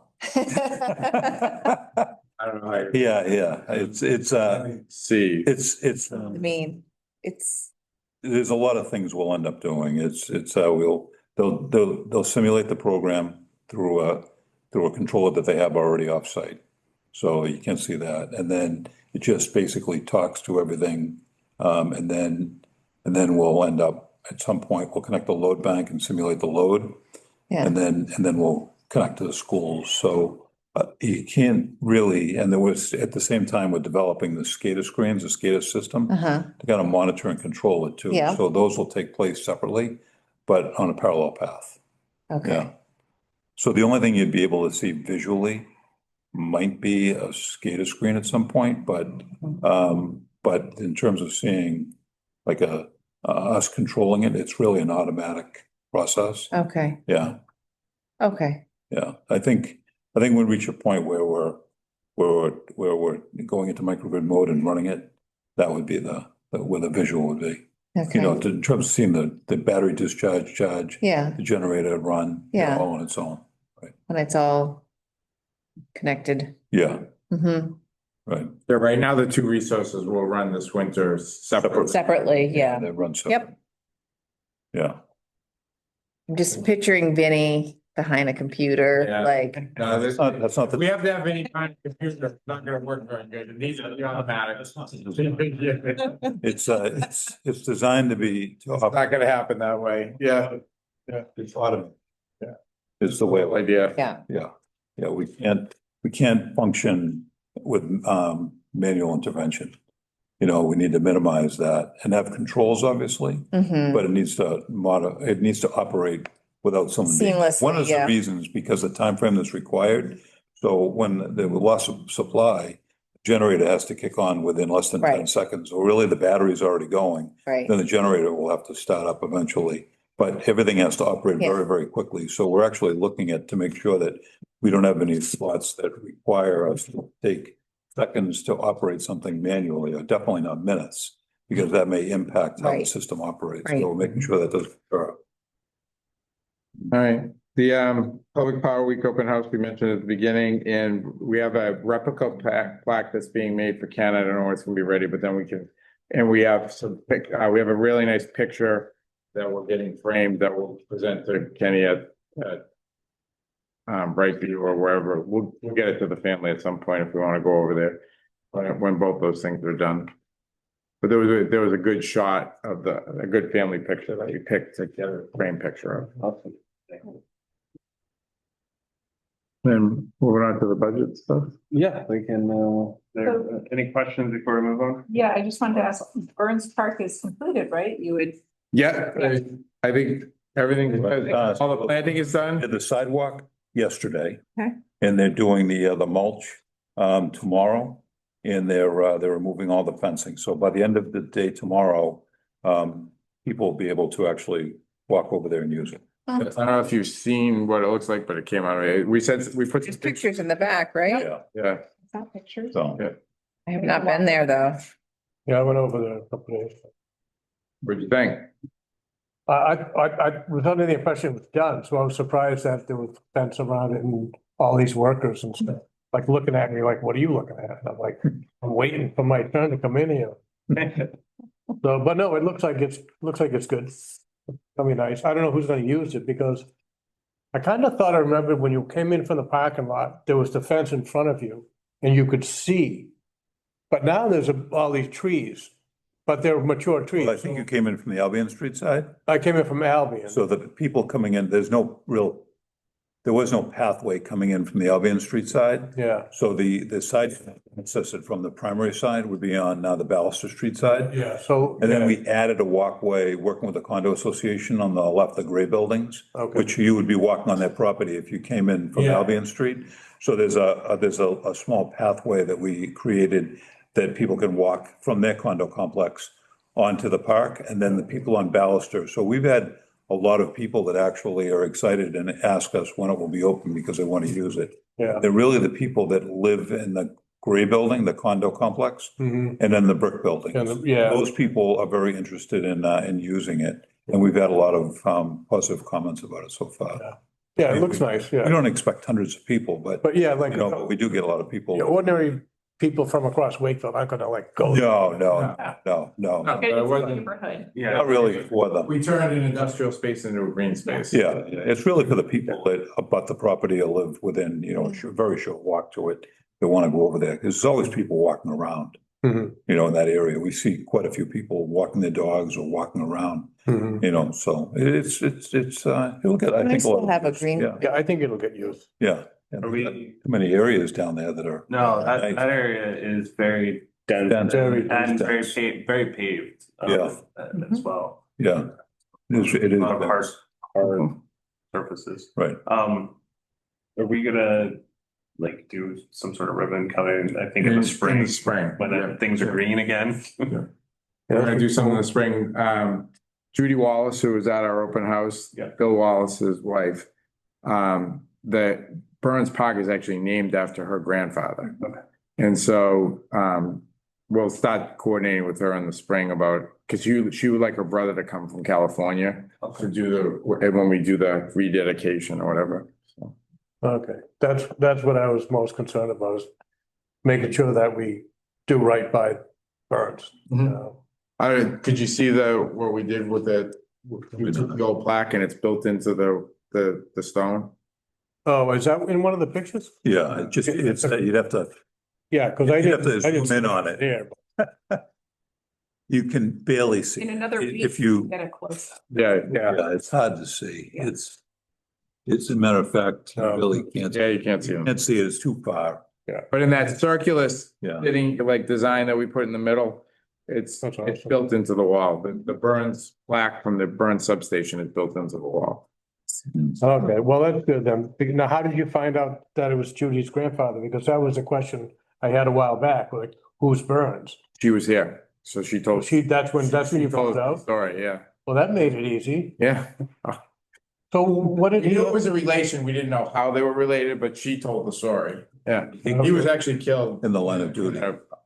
on duty in a motor vehicle accident. Okay. Similar to Mark. So that's, okay, well, I'm glad to know that, because that's why, like, I always thought it was Matty Burns's brother. But it's a different Burns from. Yeah. Okay. Yeah, so it's Judy Wallace's grandfather.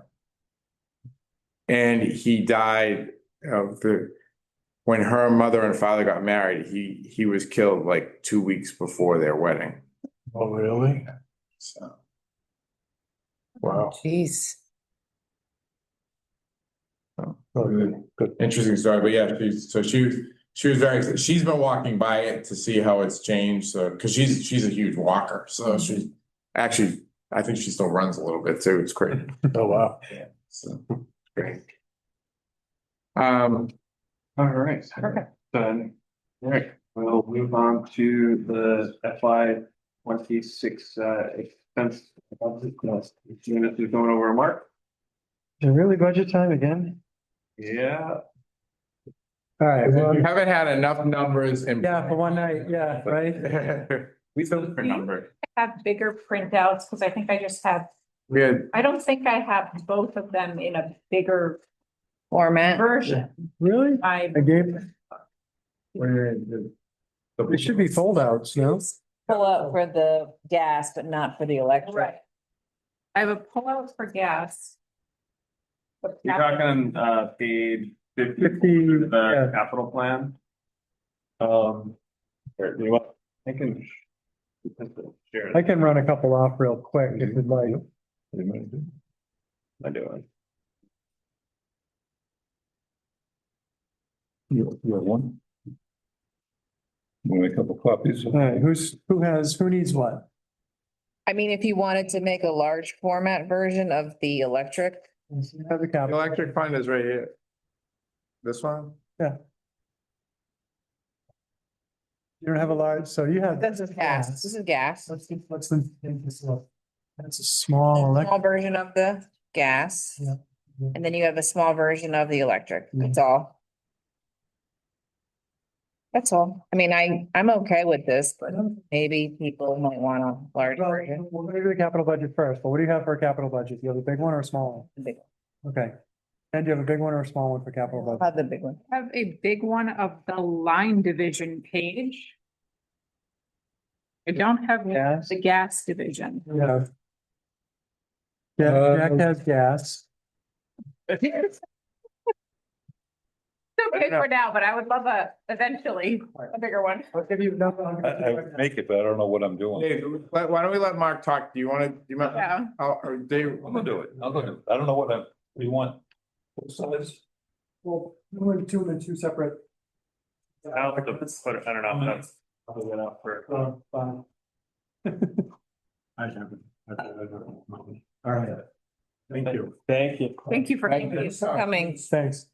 Want to know, something will come out to say, hey, it's all set. Yeah, yep. Because one way to look is who's applied for all the rebates. Yeah. Right? Because you track those. right? Yep. That's part of the plan to reach out to everybody that's applied for the Right, rebates. thank you. Thank you, have a good night. Thank you. Thank you so much. Thank you. All right, let's do this together, Jack, all right? Okay. We'll do that. Know which way to go? Oh, Yeah, great. And then they left. Yep. Which one are you on? Yeah, we're gonna do the gas capital budget first. Alright, so this is gas street division. Yep, gas streets, that's how. I've got that also up. There you go. That's big enough. On. Okay. You ready, Sharon? oh, yes. All right, so the way that the capital budgets are laid out is similar to in years past. What we're gonna look at is the gold column, which is the budget for 2026. That's the sum of all the columns. If you look to the left of the gold column, you're gonna see it's broken out between material, labor, and contractor, okay, within 2026. And then if you look further to the left, it gives you 3 historical years of the capital budget, which is the 2023, 2024, and 2025 capital budgets. But we're talking about 2026. So, and if you look to the right of the gold column, we have a forecast going out 2 years in advance. So you can have a 2027 and a 2028 capital budget forecast as well. But as far as 2026 goes, the top project, Pleasant Street, it actually encompasses, some of our goals, which is moving meters outside. We're going to move about 25 meters are going to be actually moved outside in. We're going to be replacing 31 steel surfaces. So that's kind of a high value target. Is that kind of how you'd explain it, Pete? Yep. You know what I mean? That project, it checks a lot of boxes. In terms of the capital plan, we use 2 drivers. We use our DIM plan, our distribution integrity management plan, which drives risk areas and things that we evaluate types of pipe and leak history to identify streets that we want to attack. And we tie that also in with town's goals for street paving. So those 2 things are the feeders that come into the streets we try to work on each. A high value target. Yeah. So, and then some of the other streets, additionally, we have those 4 streets, Mansfield, Sesame, Hancock, and Avon Court. And, there's again, some reasons, about what's CP testing? Is that cathodic testing? Yep. Okay.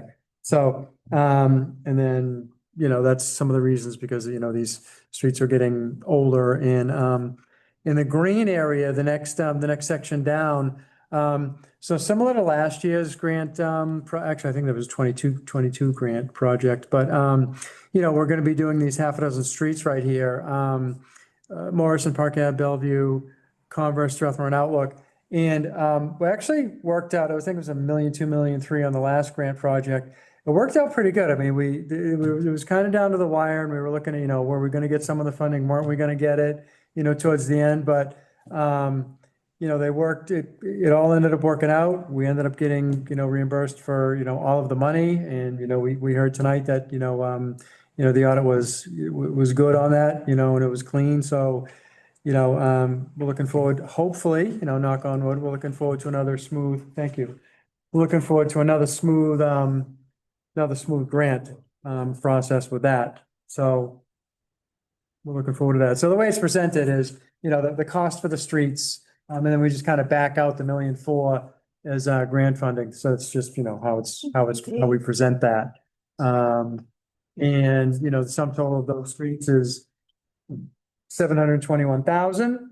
And then the remainder of the gas capital budget is emergent mains, other the new service installs aren't really new service installs. Isn't that replacements, Pete? Is it? Or it can be, or it might, if we have to replace a one-off service. Yeah. That's, a coated steel or a bare steel that's not part of a larger project. Right. Something that may be failing or something like that. And then the remainder of is, move-ins, move outsides from, inside meters. So that's how that, kind of all In falls. terms of our 2026 goal, our number of move out, so it's gonna get harder to, like, the more we move along as we moving things from inside to outside, the quantity that we're able to do each year is gonna get lower. So, The low hanging fruit first. well, I think we're on 7 years where we've done over 100 a year, so it gets a little harder, so our target might be a little bit lower this year. I've asked Raven to pull together the exact numbers for the grant project and a few other things, so when we talk about the 26 goal, we may adjust that down from 100 a little bit. Are you targeting the move outs based on, obviously the Pleasant Street, there's a bunch on that Right. street and you're doing work on that as it gets harder because it's onesie twosies. Would it potentially be beneficial to, push out, say a flyer or a web form and say, hey, do you have a gas meter inside? We're not ready for that yet. But it's going. Yeah, Is that- as we get nearer to the end, if we did it now, we would get like, You flood it. yeah, we don't want to be advertised. We want to identify them ourselves still for now. Okay, yeah, I didn't know if that. Yeah, we don't want to solicit that because then we don't know what the results would be, but it probably wouldn't be something that we could react to. Isn't age a factor also? The age? Yeah, but that's moving the meter out versus changing the meter every Right. 7 years are two completely different things. Like, Could you tie it? No? well, because the physical work to move it out is much greater than to just change it. So there's certain ones we won't be able to because it's physically not going to be possible. At the end, we won't get to zero. Because there's places that we simply, there's some newer buildings like the 14 Audubon Road. When they built that building, which is only 10 or 12 years old, they built a room for the meters that met all the codes at the time. Those are never moving outside, not in our lifetime, they're not gonna. So there's a number like that we're not gonna be able to move on, or in the congested downtown area, there's just no physical place to put it outside. Yeah. So there's places, but again, if you put a solicitation out, the person that lives in a place that you might not, so you don't want to create kind of a panic right now. So we're chugging along and we're identifying them. We have the criteria of obviously, if it is a bare steel service, it's a target, coated steel service is a target. And obviously the areas that we're doing construction. Okay, that makes sense. So that's what we got on the gas side of the house. Ask about the LNG, the portable LNG facility. We just kept that in there Okay. because, I mean, we haven't had to do that in many years, but it's in there and hopefully we don't have to go back to that. It sounds like what Mark was saying, obviously, we feel pretty good about this year and next year, but we just kept that in there as a. Okay. So gas division is declining in cost over time, and has been since 2023. Well, since 2023, where it was at its peak.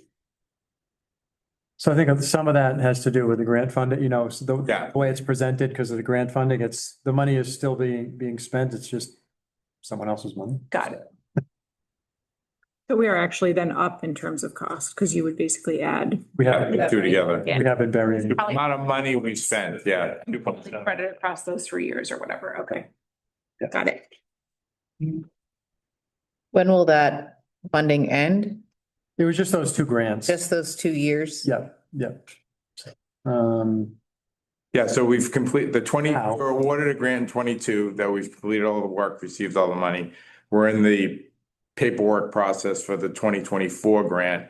which we're planning to spend in 26. So they've lagged. Paperwork is usually taking about a year, so. Yeah. But the people we've been working with have been great, and it seems to have worked. So keeping our fingers crossed, again, with everything that's going on at the federal level, it could be pulled away in the blink of an eye. Who knows?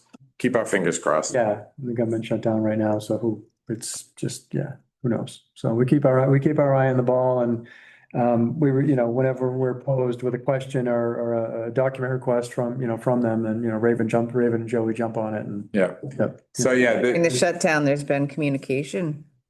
it's slowed to a trickle. Okay. Renee, who's Some. rep from PHMSA, has been good. She was still on for a little. I don't think she's on.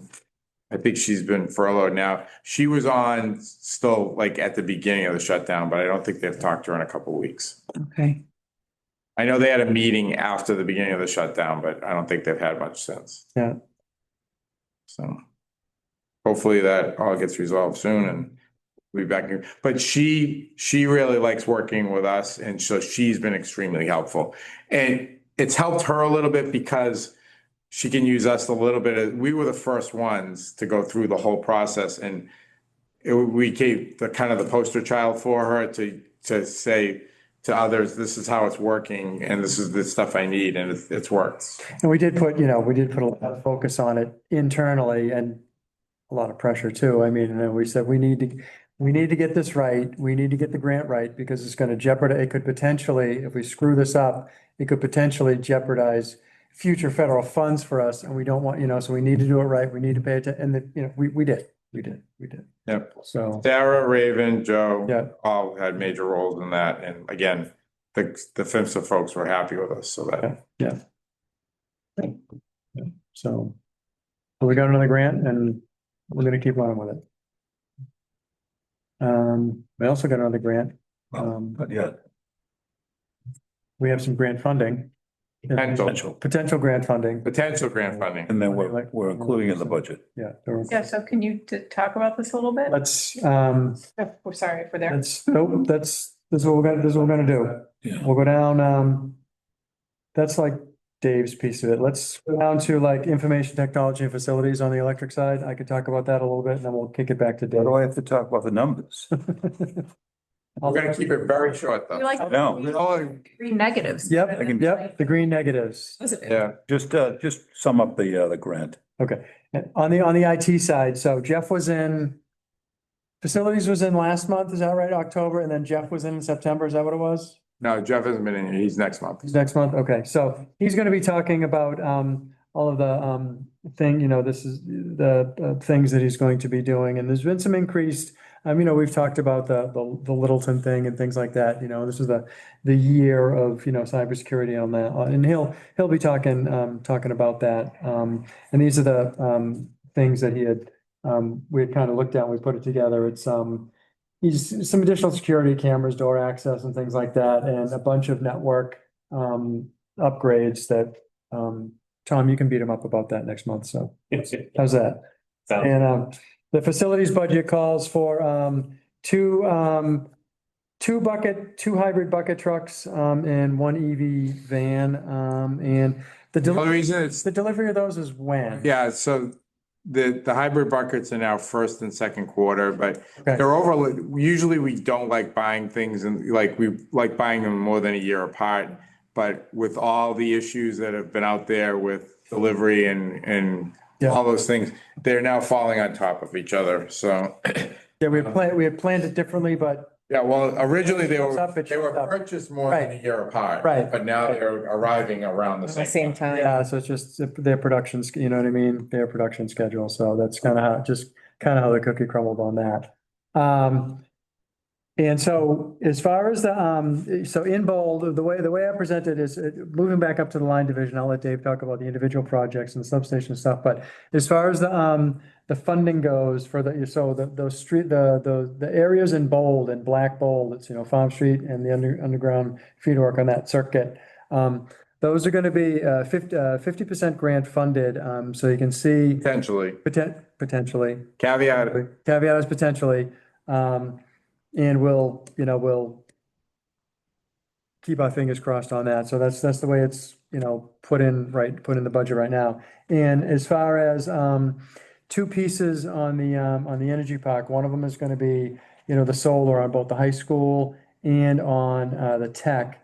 And, it's scheduled, like right around 1.7 million, and that's on schedule and on budget, right, Dave? We Yes. talked about this before. Yep. For right around 1.7 million, and that's gonna be funded as part of that, Well, pooled loan million, right? So that's backed up there. And then, the remaining, equipment, roughly $4.2 million is, a lot of it is already in, and the bills are on the corner of my desk awaiting the small loan that we're getting. So, yeah, so, and again, it's projected in December for that to close. And, so that's the ins and the outs of that. And Dave, you want to talk about some of the projects on the line department? So What was for underground? I'm sorry, the No, grant was for undergrounding? the grant was for underground and overhead. No, it's not for undergrounding. So the grant is, if we're lucky enough to receive the grant, then the grant funding would be approximately 2.87 million. Oh, And then our match is 1.4. So it's over 5 years. So we'll start the work in 26. So the budget, focused on infrastructure upgrades outside of the energy park, but yeah. tied to the energy. So it's, yeah, it's all, Okay. it is related to the energy park. So the two pieces of equipment that are the interconnection will be part of the grant, are part of the grant. And then the feed, the reconductoring of the feeds out of the energy park are part of the grant. And then upgrades along Farm Street and on Montrose to Wallace Station. So we provided as part of the grant application, a system upgrade map so that they could see what we're proposing. And that so far it's been well received. All right, so it's very important to remember that we can't talk about this. Yes. We've been asked by the state not to talk Yeah. about this grant right now, so. It has not been. We're only sharing it for budget purposes right now, if it happens. Yes, We did if. not mention that we've potentially been awarded a grant. If this federal government decides that they're not moving forward with it for whatever reason, then a lot of the work that we have identified here will come off the plate. okay. Yeah, we're only doing this work If if we receive the money. in the money. Okay. Yep, that's right. Yep. So just to jump up, we'll finish up the Head of the Lake project. We'll underground the corner from Lowell into the new development. All the poles will be removed next year, and that area will all be undergrounded from Lowell Street into the new development. And then we're on the other side of the development, we're extending the new development infrastructure underground towards North Ave. So next year we'll finish up the connection on both sides of the project. We normally do a pole replacement program, so we budget for that. Transformer, every year capital work, we upgrade transformers, open wide secondary pad mounts. So we expect that to basically continue. Street lighting and system upgrades rather, we do, again, same thing with cap banks and switches and recloses. And then streetlight was specifically continuing with the streetlights that we installed on Albion Street down to Maple, and then upgrade some of the side streets off of Main on North Ave, and Yale and Avon will be upgraded as well. So Foundry Maple will have the new design, and then we'll upgrade on some of those side streets. So that'll look a little nicer. Burns Park will be finished this year. Then we have 575 Salem Street. Those are, right now we're working with Light Shift on a battery storage at that location. And this funding is for our infrastructure work for the battery. So nothing substantial. This is what I would expect we'd do to interconnect to the battery. And then we get into the bold. The bold is really the grant work, which is farm, the hunt, and I mentioned that. And then underground feeders, we're upgrading the underground feeders out of Beebe. So those feeders like 12, 0012 and 0014. 0014 is a tie to Wallace, and 12 is the feed to the primary feed to the schools in the energy park. And say 14 is the backup to the same areas, the tie to Wallace and the backup. And then we have, we show the grant funding, and then we show solar on both projects. So that, again, just a reminder, it's been awarded. They're doing some design work right now. They've already procured the panels, and schools have been both formally notified. We've requested a schedule from them when will be ready, the roofs will be ready to install. So they're fully aware of it, and solar on both, and embracing it. So awesome, no issues, no, it's going very smooth so far. And then pooled loan financing was really part of the energy park. So we've identified the financing and what, that will be for. So, for instance, the generator based contractually on when payments are due. It's been installed, but it's still not connected, and first fire isn't done yet. So we have a payment schedule that will tie into the pooled loan financing.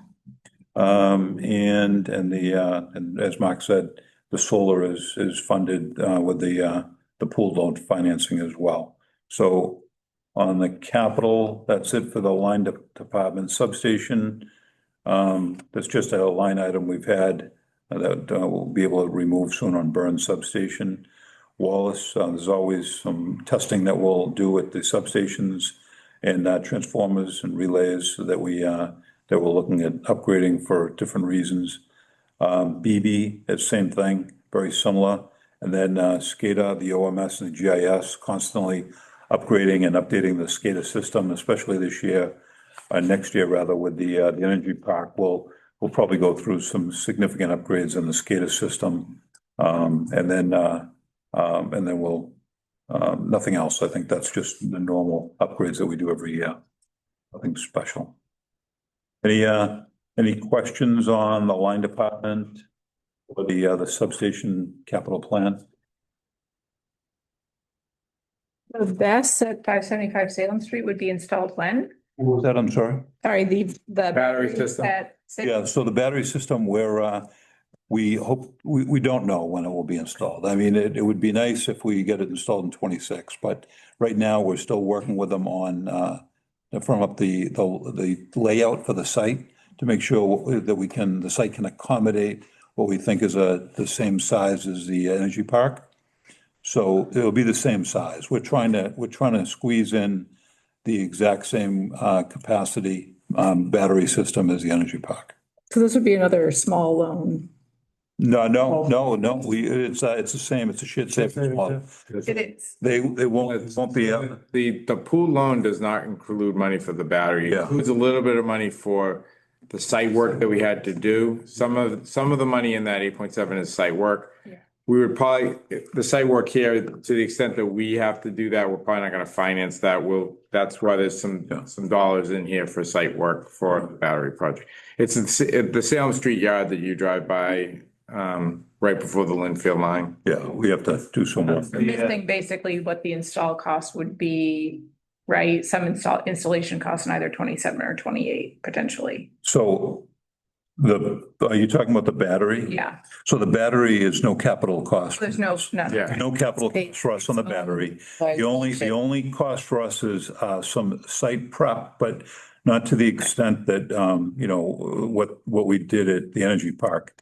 We'll only clean up the site for them. Yep. And then and just remove all our material and relocate it. And then interconnection cost for bringing it off of Salem Street into the yard up to the battery storage.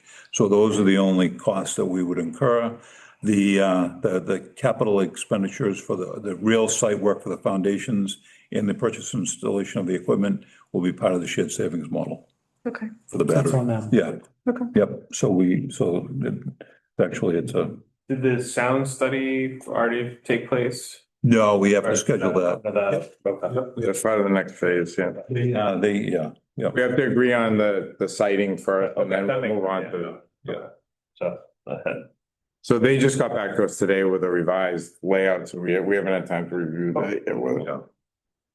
I didn't know where that fell in the project. Yeah. Yeah, as soon as we have an agreement on that we can actually install it in this section of the yard, then we've talked to them about is that then we'll go to the next steps with them. So we didn't want to get too far ahead of the game.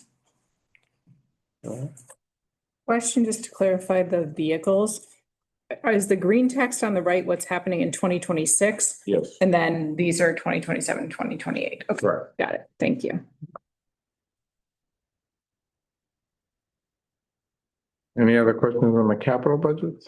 The 2028 garage door do we need another garage door or is this the same one? The street side. Oh, this is okay. Got it. Got it. Thank you. Okay. I don't want to say the word, but I won't even say it. What? We haven't had to talk about garage. Oh, geez, don't talk about it. Don't talk about it as you back out. Yeah.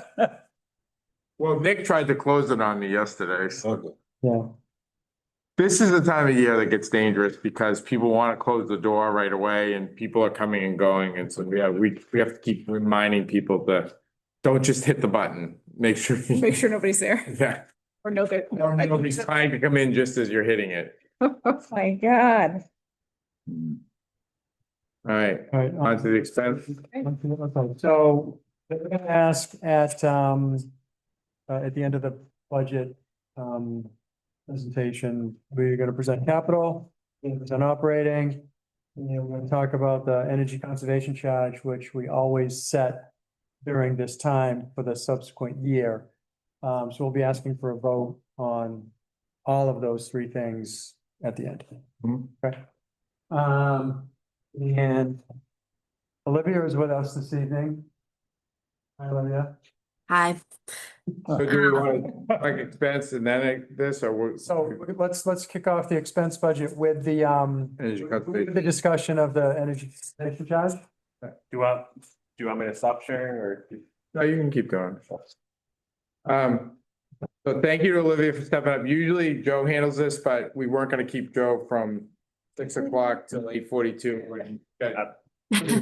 There was a pub waiting somewhere for him, I'm sure, so. Stay with And me. another outfit for tomorrow. Yeah. Today he's picking up his other colored ears for tomorrow, so. So, the ECC each year, we set that number for the year.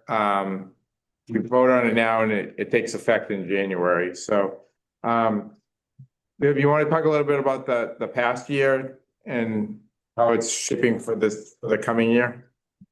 Yeah, so the solar did come in a little bit lower than we expected.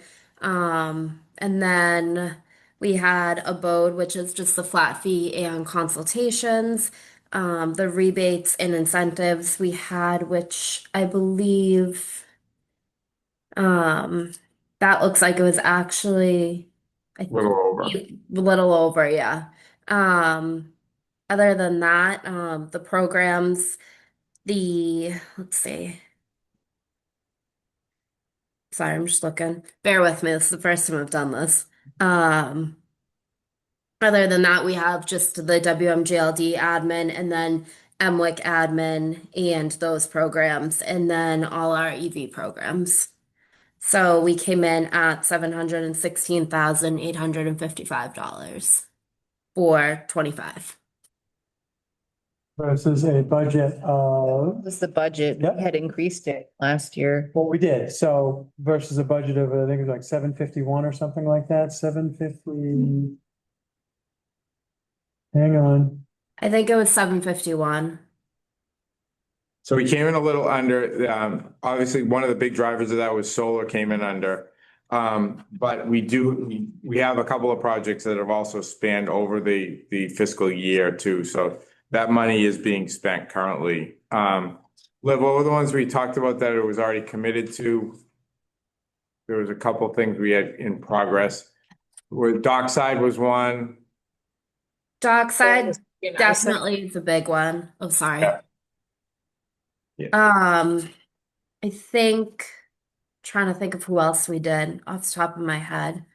Um, definitely Dockside, we're working on their rebate, so that's probably the big one right now. A couple others in the works, but Conversion. The Green Street? Yeah. Yeah. There is one gas to electric that is gonna be significant. We've been working on it since February. It's finally hopefully gonna We have, in substance, we have an agreement and we've kind of targeted where we're going with it. The cash just hasn't moved yet.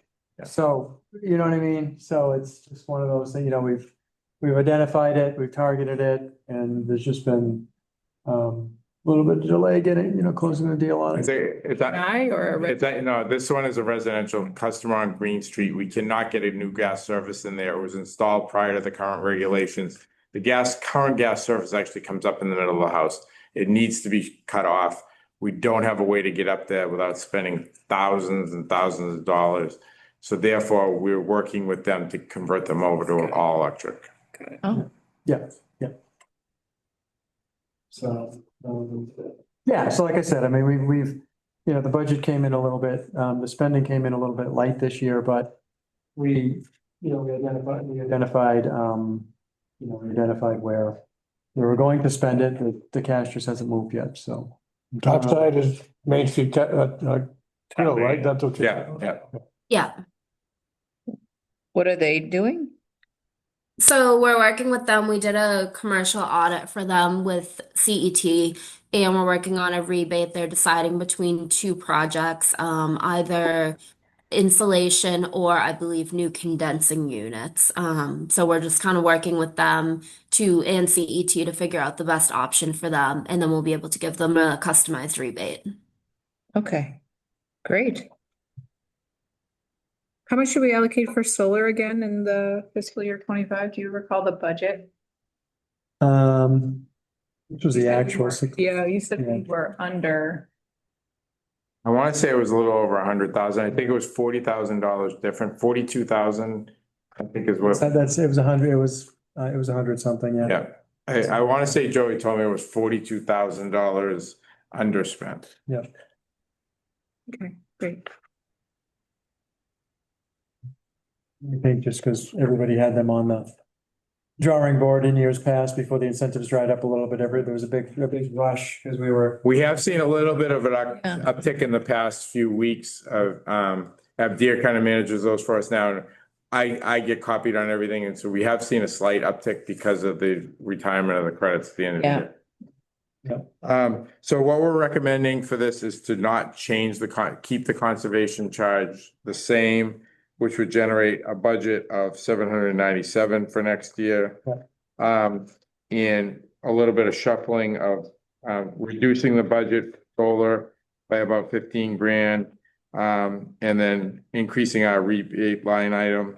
And then a little bit of a shuffling of enhancing heat pump rebates and expanding if you go to the page 59, it talks a little bit about what we're proposing in terms of a continuation of that whole bundling concept where if you're doing X, you get this much, but if you're doing X and Y, and if you're doing X, Y, and Z, and you're removing, so that whole concept tying. You're 100% removing fossil, you're gonna get, it's more of an incentive that, that way.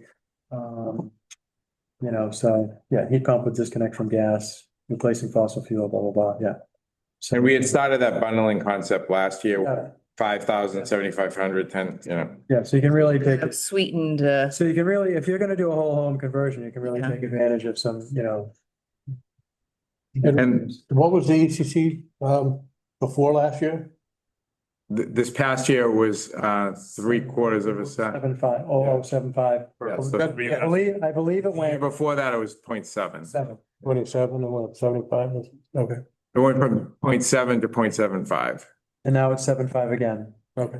So if you go backwards, it's gonna be 7.5 next year, 7.5 this year, 7.5, then it was 0.07, and then it was a half a cent before that, right?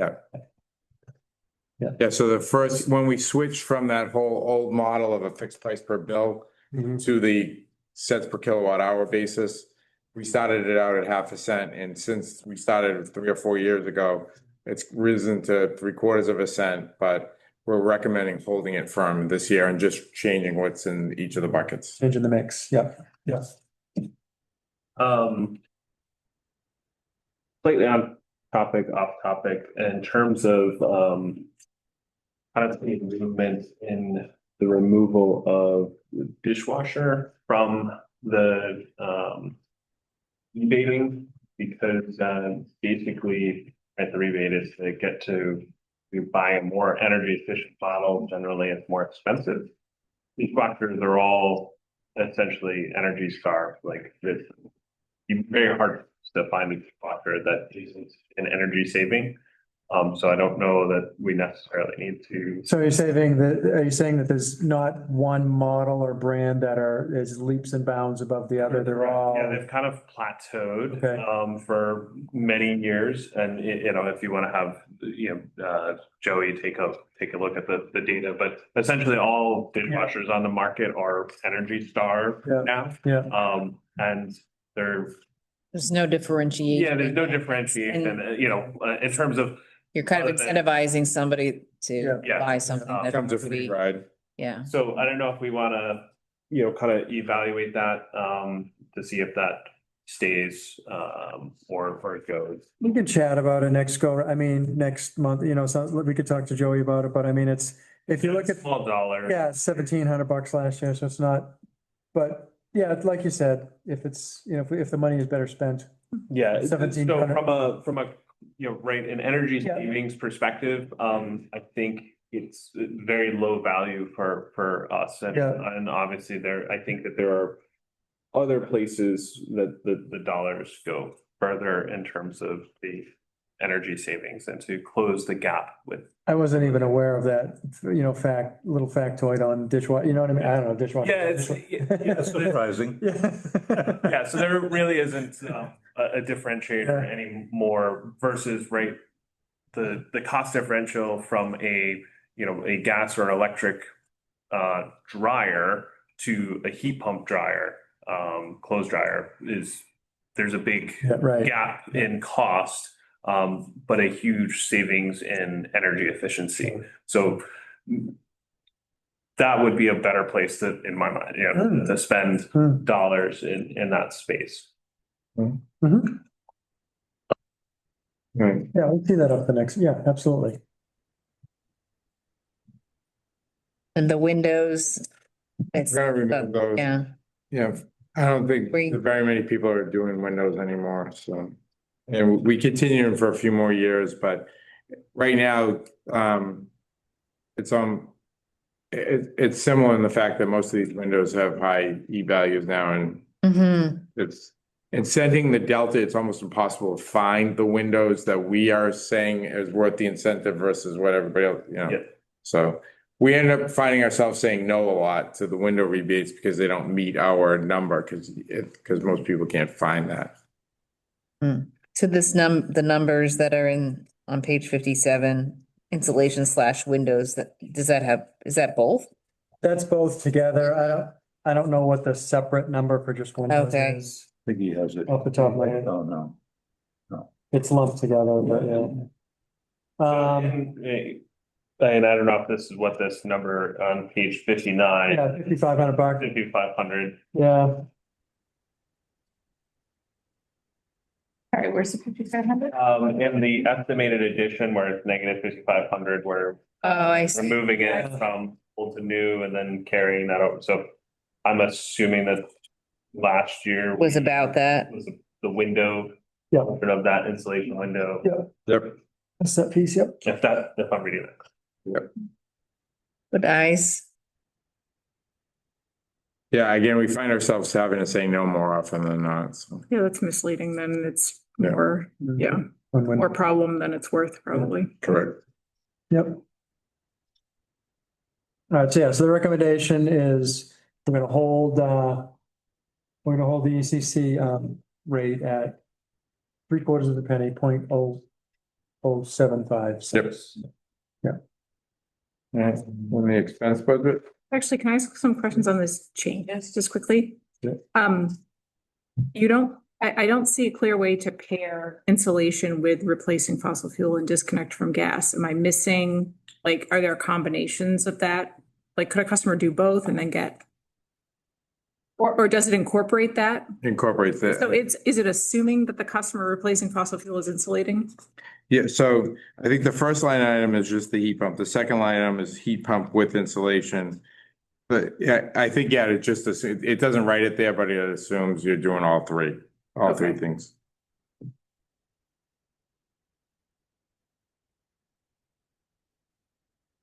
I wonder if, well, it's worth considering just like putting it as an adder so people can see kind of the combination of various options, or whether you just want to leave it at, We could probably just add to the description. Yeah.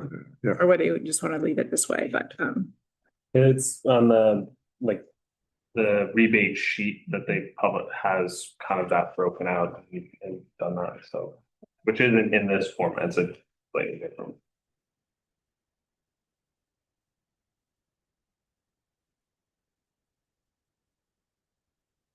I really like this, the new incentive structure. Good.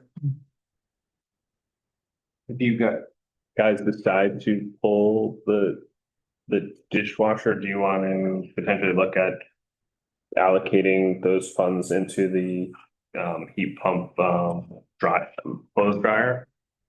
Or That's fine. or These are absorb it? These are estimates or guesstimates, whatever you want to call them, Tom, you know, as far as budget goes, like, we've never got to the point where we said, hey, we only budgeted for 10 heat pump dryers this year, you're number 11, sorry, dude. Yeah. We've never done that, you know what I mean? Okay, so just absorb it in. Yeah. Okay. Yeah. The other thing is last year, as it became more popular to the battery operated lawn equipment, we expanded that year. Yeah. So when things like that happen, we had a little cushion to expand that last year. Yeah. Yeah, no, there's a big, I know there's a delta because I just bought one. Yeah. Well, actually it's been a year, but yeah, there was a pretty large delta between electric to the heat pump one.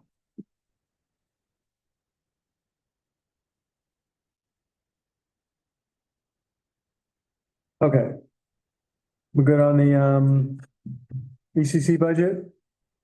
We did that. We're gonna move on to the Yep, expense. we're gonna move on to the electric expense budget. I printed some. Who has a small one? Who has a big one? Easy can read better, so. If I can read them. This one, I just have the gas fund in big, so can I have Here's an electric one. You good with the small one, Jack? You want a big one? I'm fine with the small Tom? I'm good with what I have. All right. They have a large electric. I have to go over it, or am I good? It's so unlike you. You usually want the big version. Well, I can see this one. Yeah, that's what I was saying. I could see it. Throwing me off. Not like Yeah, you can write notes and in everything. the Yeah. binder. All right, so on the electric side, of the expense budget, it's lined up the same way. The gold column is the budget. And again, we move to the left, we look at 25, 24, and 23 historical years. And then if we look to the right, we've got forecast years for FY 27 and 27 and 2028. And the revenues this year, 2025, actually, the revenues were in line with the commodity costs, with the expense, and they one moved 12.7%, one moved 11%, 11%. So those moved kind of together. One of the things that we did when we looked at the financing, I've got some years for you. So under power cost, the first line item under power cost, if you've got the purchase power expense, which is that big $17.9 million number. Now, right under that, you've got the generators and the battery. So that's made up primarily of debt service. And if you look, we're forecasting out to into 2028. The power expense generators, the debt service actually expires at the end of that, not expires, but it matures in FY 2028.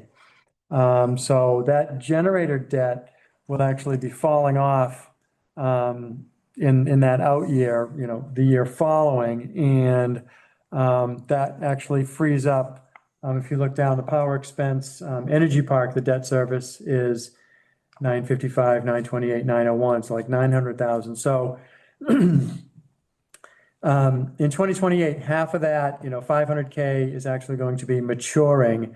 And, we're bringing on another 900,000. So that delta, that 400,000, if you think of it as far as debt service goes, once the generator actually matures, we're going to be carrying another $400,000, a net of $400,000 worth of debt service. So, and that's, in an out year out there in 2028. So that's a positive. That's definitely a positive. And I mentioned on the Energy Park, we're financing it over 15 years, 4.62%. So that's where we're coming up with the debts, 955,000, 144, 928, 380, 348, 901. That's that debt service for that. And if you look down a little bit right after the gross profit, you've got that 900,000 and 400,000. Those are the avoided costs for both the generator and the battery. The existing what we have in place. This year it actually came in at $1.1 million on the generator side, and on the battery side it came in at 400K, for avoided costs. So that's good. So you compare them to above to the debt service on that, and it's it's a winner, obviously. So and the Energy Park avoided cost, again, that's in green. You can see it's a little bit skinny in the first year. It's actually, the avoided cost is 986 versus the debt service of 955. So that's a little bit skinny, but it kind of gets it diverges a little bit going out, which becomes more beneficial. There's some upfront costs for financing the loan for attorneys and accountants and professional service fees for getting the loan rolling, which will only be in year one. So, that's not over the life of the loan. So that's why the analysis is a little bit skinny in year one. And Just a question about the Energy Park avoided cost. Why does it go down slightly that was done on and that was instead of remaining constant? It's a net present value that was actually the value was given to us in the initial go around by MWIC. So that's basically it's an MWIC number that we've carried. So it was done by Bill Bullock. Bill Bullock in that analysis. He originally did that for us. So that's the value. What is it? The capacity, the Capacity value, yeah, based on the forward transmission, all that kind of stuff. There is some stuff that's changing in that regard in terms of the forward capacity market values. Yeah. So we anticipate that potentially goes up, and The whole market is going to change. Yeah. Potentially to a seasonal market, so we don't know. we don't We don't know what's going to happen, but I asked the loaded question. there's a lot of changes. There's a lot, yeah. Okay, we can move on from that. For right now. The flexibility to target any high cost hour that will happen. So that's the goal. Yeah, wait. Whenever that high cost hour shows up, we're there. So that's the nuts and the bolts of of the big numbers. The other remaining items are normal the normal day-to-day stuff. The only other one I wanted to kind of call attention to is all the way down the bottom is the payment in lieu of taxes number. So it's that time again. So we're good through 2027, but we're gonna probably be negotiating a new payment in lieu of taxes number in 2028, in that out year, 2028 or 2029 or something. It's about that time. So it's getting there. So yep. And again, this is presented, exclusive of, the OPEB number and the, we carry the same estimate, from last year into this year.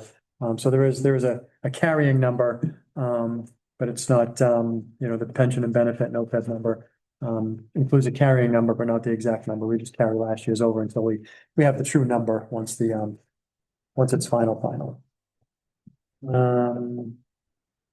What escalation factor are you using for the sales increase year over year? 3%. Okay, and what escalation factor are you using for the cost? So that's an MWIC, and they're kind of, is Tom Barry coming in next month or, okay, so it's an MWIC, derived, number. Okay, so we could maybe get him to answer that question. Yeah. There's some voodoo behind it. More than just the straight 3%. Yeah, it's not a flat, yeah. And again, it's More detail in the formula. it's an assumption and it's all based on, I mean, the weather is gonna swing it more than two, you know what I mean? So we look at it, we say, okay, organic growth is gonna be a couple of 3%, and the weather is the wild card. That's in anything. It's just the. Well, the cost of materials too, yeah. Yep. There are lots of other things, yeah. Yep. Okay, so that's the electric side of the house. And who needs a large, Dave? We need a large gas pump. Thank you. No, I've got it. You good? Then you good? I got it. Tom, good, check. I got a large gas. All right. We got one in a row. Feel free to give Maureen some shit about. Again, it's lined up the same way. You know, the number, the $13.7 million number is the revenue number derived from the sales from the Mark Roberts presentation. And purchased gas, $7.5 million, 744, whatever you want to call it. And that's again derived directly from the Mark Roberts presentation. And that's really the only, there's nothing that we have no, you know, projects like, you know, on the capital side of the house. We have a lot going on in the gas world, but on the operating side, not so much. It's pretty vanilla except for, you know, the cost of gas, which we were just told this evening that is going to be relatively stable year over year for this go around. And that's really all I have. It's the other gas revenue, that 1.4, that's the grant. It is. Okay. So that's how the grant. That's the big outlier. It's like, That is, yeah. like that, Yeah. that number's different. Normally that carries, you know, that $100,000 number carries the gas that's burned in the generators, as far as other revenue, or if there's some type of damage that like an insurance claim that we bring money in for, that, you know, it's just, again, other revenues is just oddball items. So, and normally that's in the $100,000 range. Yep. But that's how it's reported. When we get free money, we have to book it as revenue. So You have to pay tax on it. we're a nonprofit. Okay. No? You don't pay tax on the grant? No. Oh, Not as a muni. oh. Even if it's from the federal government? Oh, Nope.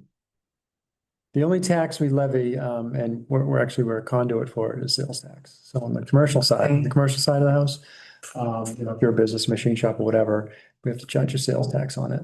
okay. We don't collect, we collect it and then remit it. We're just Straight pass through. pass through. But nope, we pay zero taxes. Okay.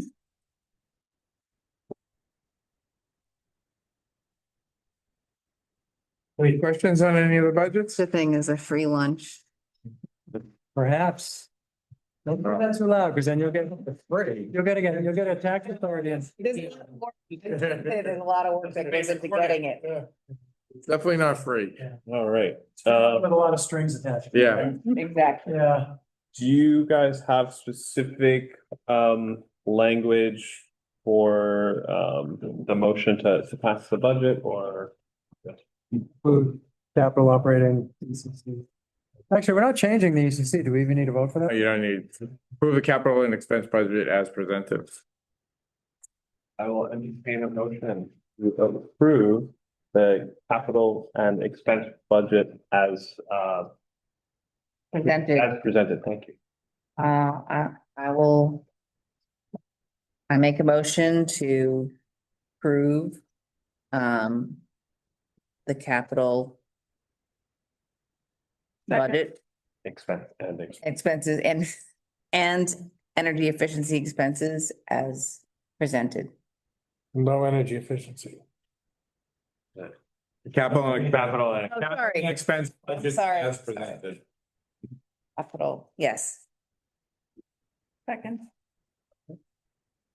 All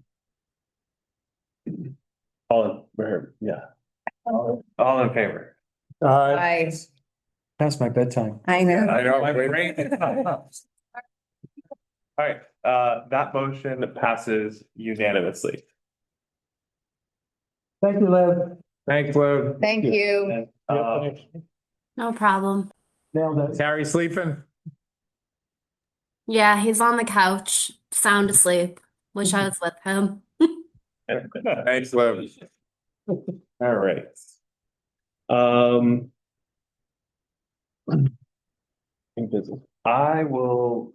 We have a couple of sensitive on the customer side complaints matter and the HR contractual. So I will like to enter into executive session to discuss these things. I will take a vote first to approve going into executive session and then another vote to go into executive session then to come out and afterwards. So discussion around entering executive session first and foremost. I'm sorry, before we do that, did we need to vote on the rate? The heat pump rate? But we did that. Did we do Yeah, that we did already? that. Yeah, we did that I'm at the very sorry. beginning before. Yeah, no, it's late. My mind, I'm sorry. Nope, that's done. I thought we voted to talk about it, but not Yeah, actually we voted to approve talk it. about it and then We there talked was about it and we then I talked about it and then had a vote. We hadn't voted on the actual rate. Okay.